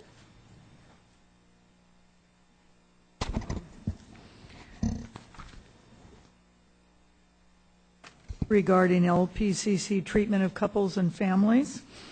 I'd like to make a motion to direct staff to make, we didn't really make any changes, right? To run this as a regulatory proposal, to proceed with it. Maybe include if we need to make any non-substantive changes. Yeah, I'm sorry. That's okay. That's right. And to make any non-substantive changes. I'll second it. So Sarita, second. Any more discussion? Any other public comments? Okay, all in favor say aye. Aye. Oppose? Abstention? Motion carries. The next item, so we're going to skip the rulemaking action for the Senator bill. Okay, so we're going to talk about the rulemaking action to implement Senate Bill 1441, and I believe it's Roseanne. It is, yes. So the rulemaking proposal for SB 1441 is something that we've been working on for a couple of years now, and the board actually has seen these regulations before. In its November 2012 meeting, the language was actually approved, and we have been working on the regulations behind the scenes, and we're getting very near to submitting them for the public comment period. And before we do that, legal has just requested that we make one additional change before we go ahead and submit that. So that's what I'm bringing forth today. And just a little background, because I know we have a lot of new members on the board. The 1441, SB 1441 was a bill that was passed a few years back that would create uniform standards for discipline that all healing arts boards under DCA must abide by in any cases of licensee or registrant substance abuse. So that there's a set of specified procedures that would need to be followed in those cases. And I've included a summary for those that want a little bit more history of the background and actually the uniform standards that that DCA is tasked with implementing or in. What we've been asked to do today is make an additional amendment to Section 1888B of Attachment A. It's shown in red text, and basically the amendment is adding that nothing in the section adopting the new disciplinary guidelines and uniform standards should prohibit the board from imposing additional terms and conditions of probation that the board determines would provide greater public protection. So we have a set of uniform standards, but we want to make it clear that the board, if it feels that a higher level of discipline is needed, that the board has the authority to do that. And so that is the change that's before us today. And because we're updating this and because our enforcement person that handles disciplinary action was nice enough to have perfect timing and brings me at just the right time, we have a second very technical amendment on page 33 that she pointed out that that we need to get changed, and that's on page 33 on item 21, failure to practice. Right in the middle there's a reference to section 4908.02. That is a non-existent subsection, at least as far as the board is concerned. The actual section should be 4980.02. So I would also like to recommend that change be made as well. So I will open it up for discussion. So this has been existing for some years. Yes. So finally, we been come evolving. to the board and with a packet, with a packet of, incorporated version. So, any questions from Roseanne? Clarification? Oh, Renee, go ahead. I thought that we always had the possibility of suspending someone's practice or doing something in an emergency way to protect the public. So can you tell me what this is that's different from that? It's just some extra protection. The uniform standards imply a certain level of discipline. It's just sort of reserving our right to, if they want to do additional, if the board feels that that's necessary, that the board can. It's sort of for clarity. Diane, do you want to add anything to that?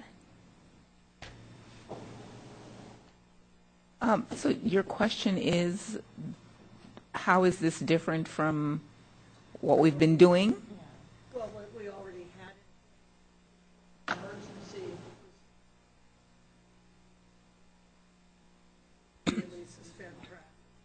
Your microphone. I just This- wondered how this differed. This actually, are you talking about the cease practice provision? I think she might be talking about the interim suspension or the PC 23 if you found somebody was going to be an immediate threat. These, This is different. in addition to. Yes. Those things are still in place. These are just more specific procedures on how to handle someone who is on probation based on a substance abuse. And if I may, I'd like to point out to the board and as well to our stakeholders, what you're seeing before you is what we've been doing for the past 2 or 3 years. We're just codifying it and incorporating it into our disciplinary guidelines. We were fortunate enough early on that our guidelines at that point were broad enough to bring in a lot of the components that was established under 1441.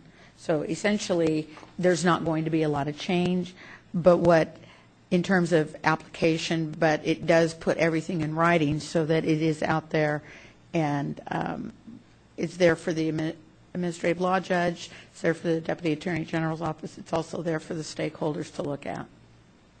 So Peter and then Deb. Thank you. I just want to be clear. So if the legislative proposal is adopted, so standards means standards, so we no longer have the discretionary power to make the penalty less, right? We still have the option to make the penalty more severe. Is that, am I understanding correctly? We have the option to make the penalty more severe. I'm going to turn it over to Diane to speak to the circumstances in which we could do a lesser penalty.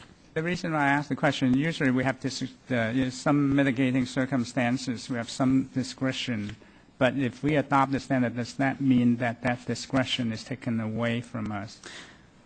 I don't believe so. There is some discretion built into Section 1888A. And that's what I'm looking at right now. There is some discretion built into that. But frankly, it is not much.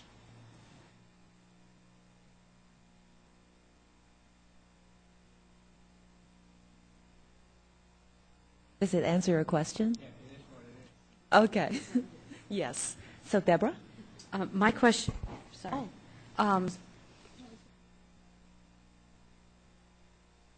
So if this is passed today, then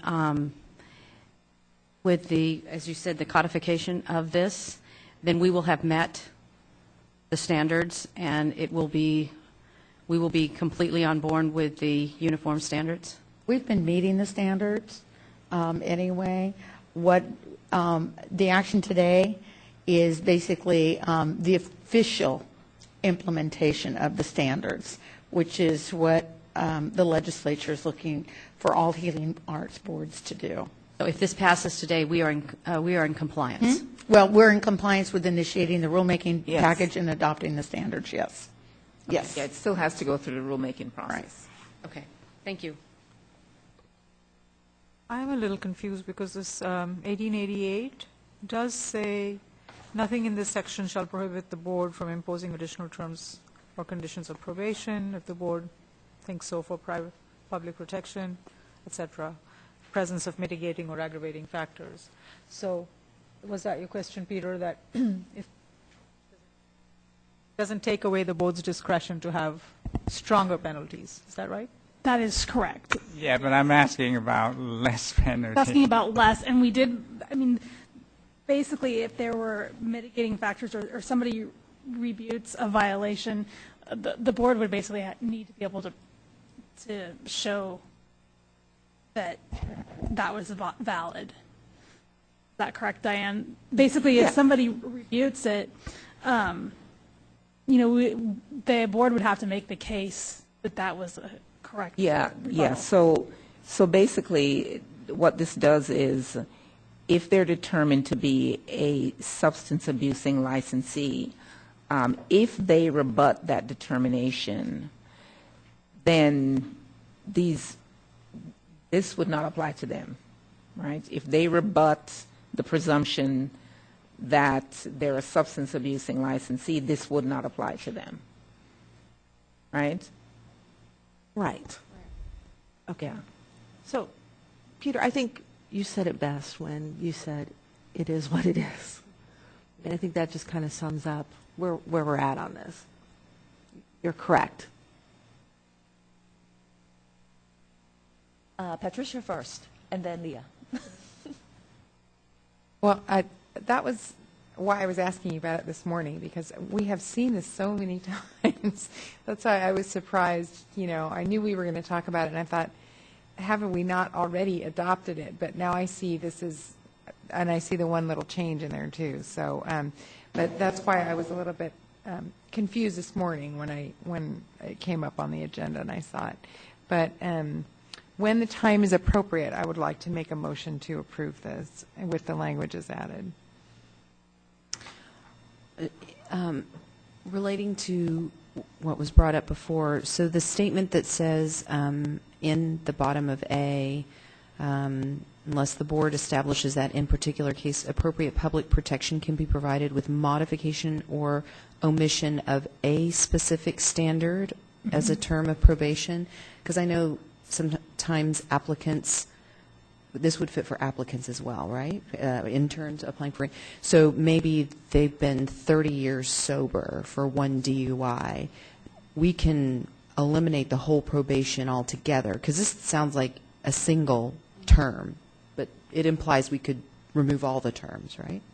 Well, yeah, I mean, because that would, if someone comes in, just hypothetically, someone comes in and they've got 30 years clean, then an argument could be made that they have rebutted the presumption that they're a substance abusing licensee. Okay, great, thank you. Well, I do have a question. So this applied to the registrant when they first come in for disciplinary action. Does it affect the process, say like they come to the board and ask for early termination or modification of terms and conditions? Do we still have that discretion? It doesn't change any of that. This is, if you have an individual that we're going to place on probation and they're going to be subject to any of our terms and conditions, they still have the option, depending on the length of their probation, to come back before the board to petition to modify the terms and conditions. So that doesn't take away their right. No, this really, from what everyone here on this board has seen probably in the last year or longer if you've been with us since this has all been going on, what's before you really isn't any different other than you're going to find, for example, the frequency of testing, that level, the way the levels are all broken out, level 1, level 2, level 3. We've been following that. This just puts it just clarifies it. So I don't want anyone to think that there's new things that we haven't been doing in the past few years. And it doesn't take away any of the probationers' rights. And it really does preserve, to the extent possible, the discretion of the board to make a determination as to what's in the best interest of the public, as well as making sure that the probation terms are not punitive, because they're not meant to be that. So, which is why it's taken us a long time to bring this to you. We're here now. So this is the best that, we think that the language that's before you really achieves all of that. Any other comments? Oh. Microphone.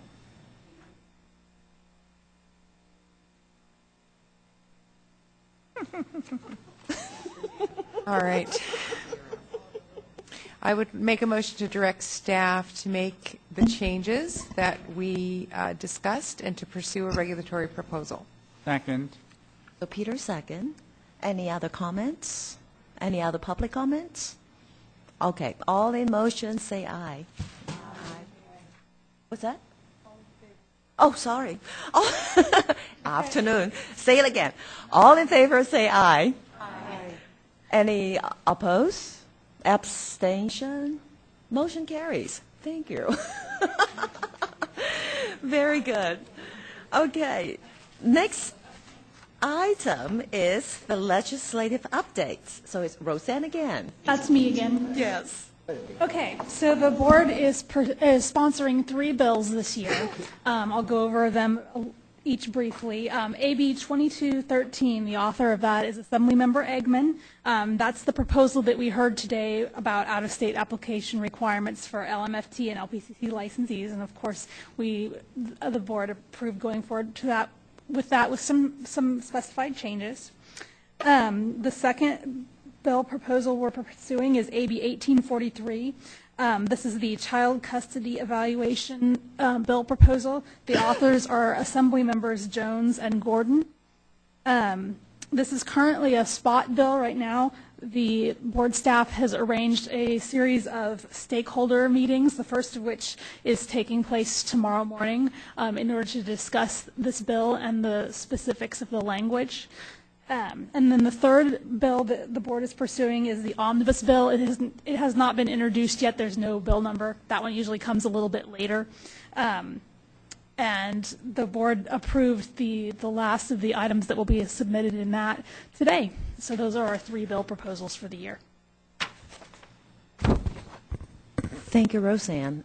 And do we need any comments and stuff? No. Can you just talk about the meeting tomorrow, Kim, maybe, about the child custody? Kim?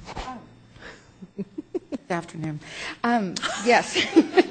We are meeting with a group of stakeholders tomorrow to discuss, really just to bring everybody to the table and determine the concerns, identify the clear issue, and see how we can come together to craft language that is agreeable to all of us.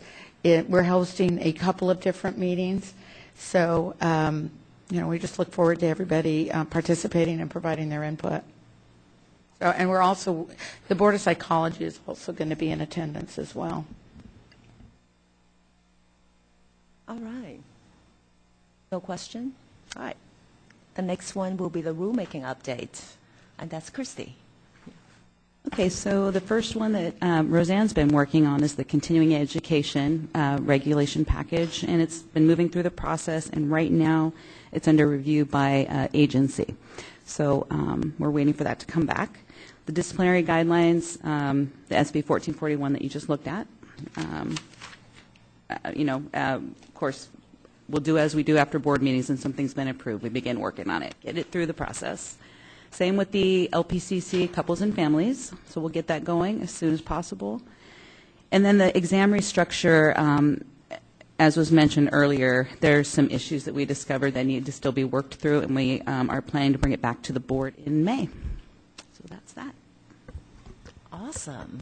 We're work in progress.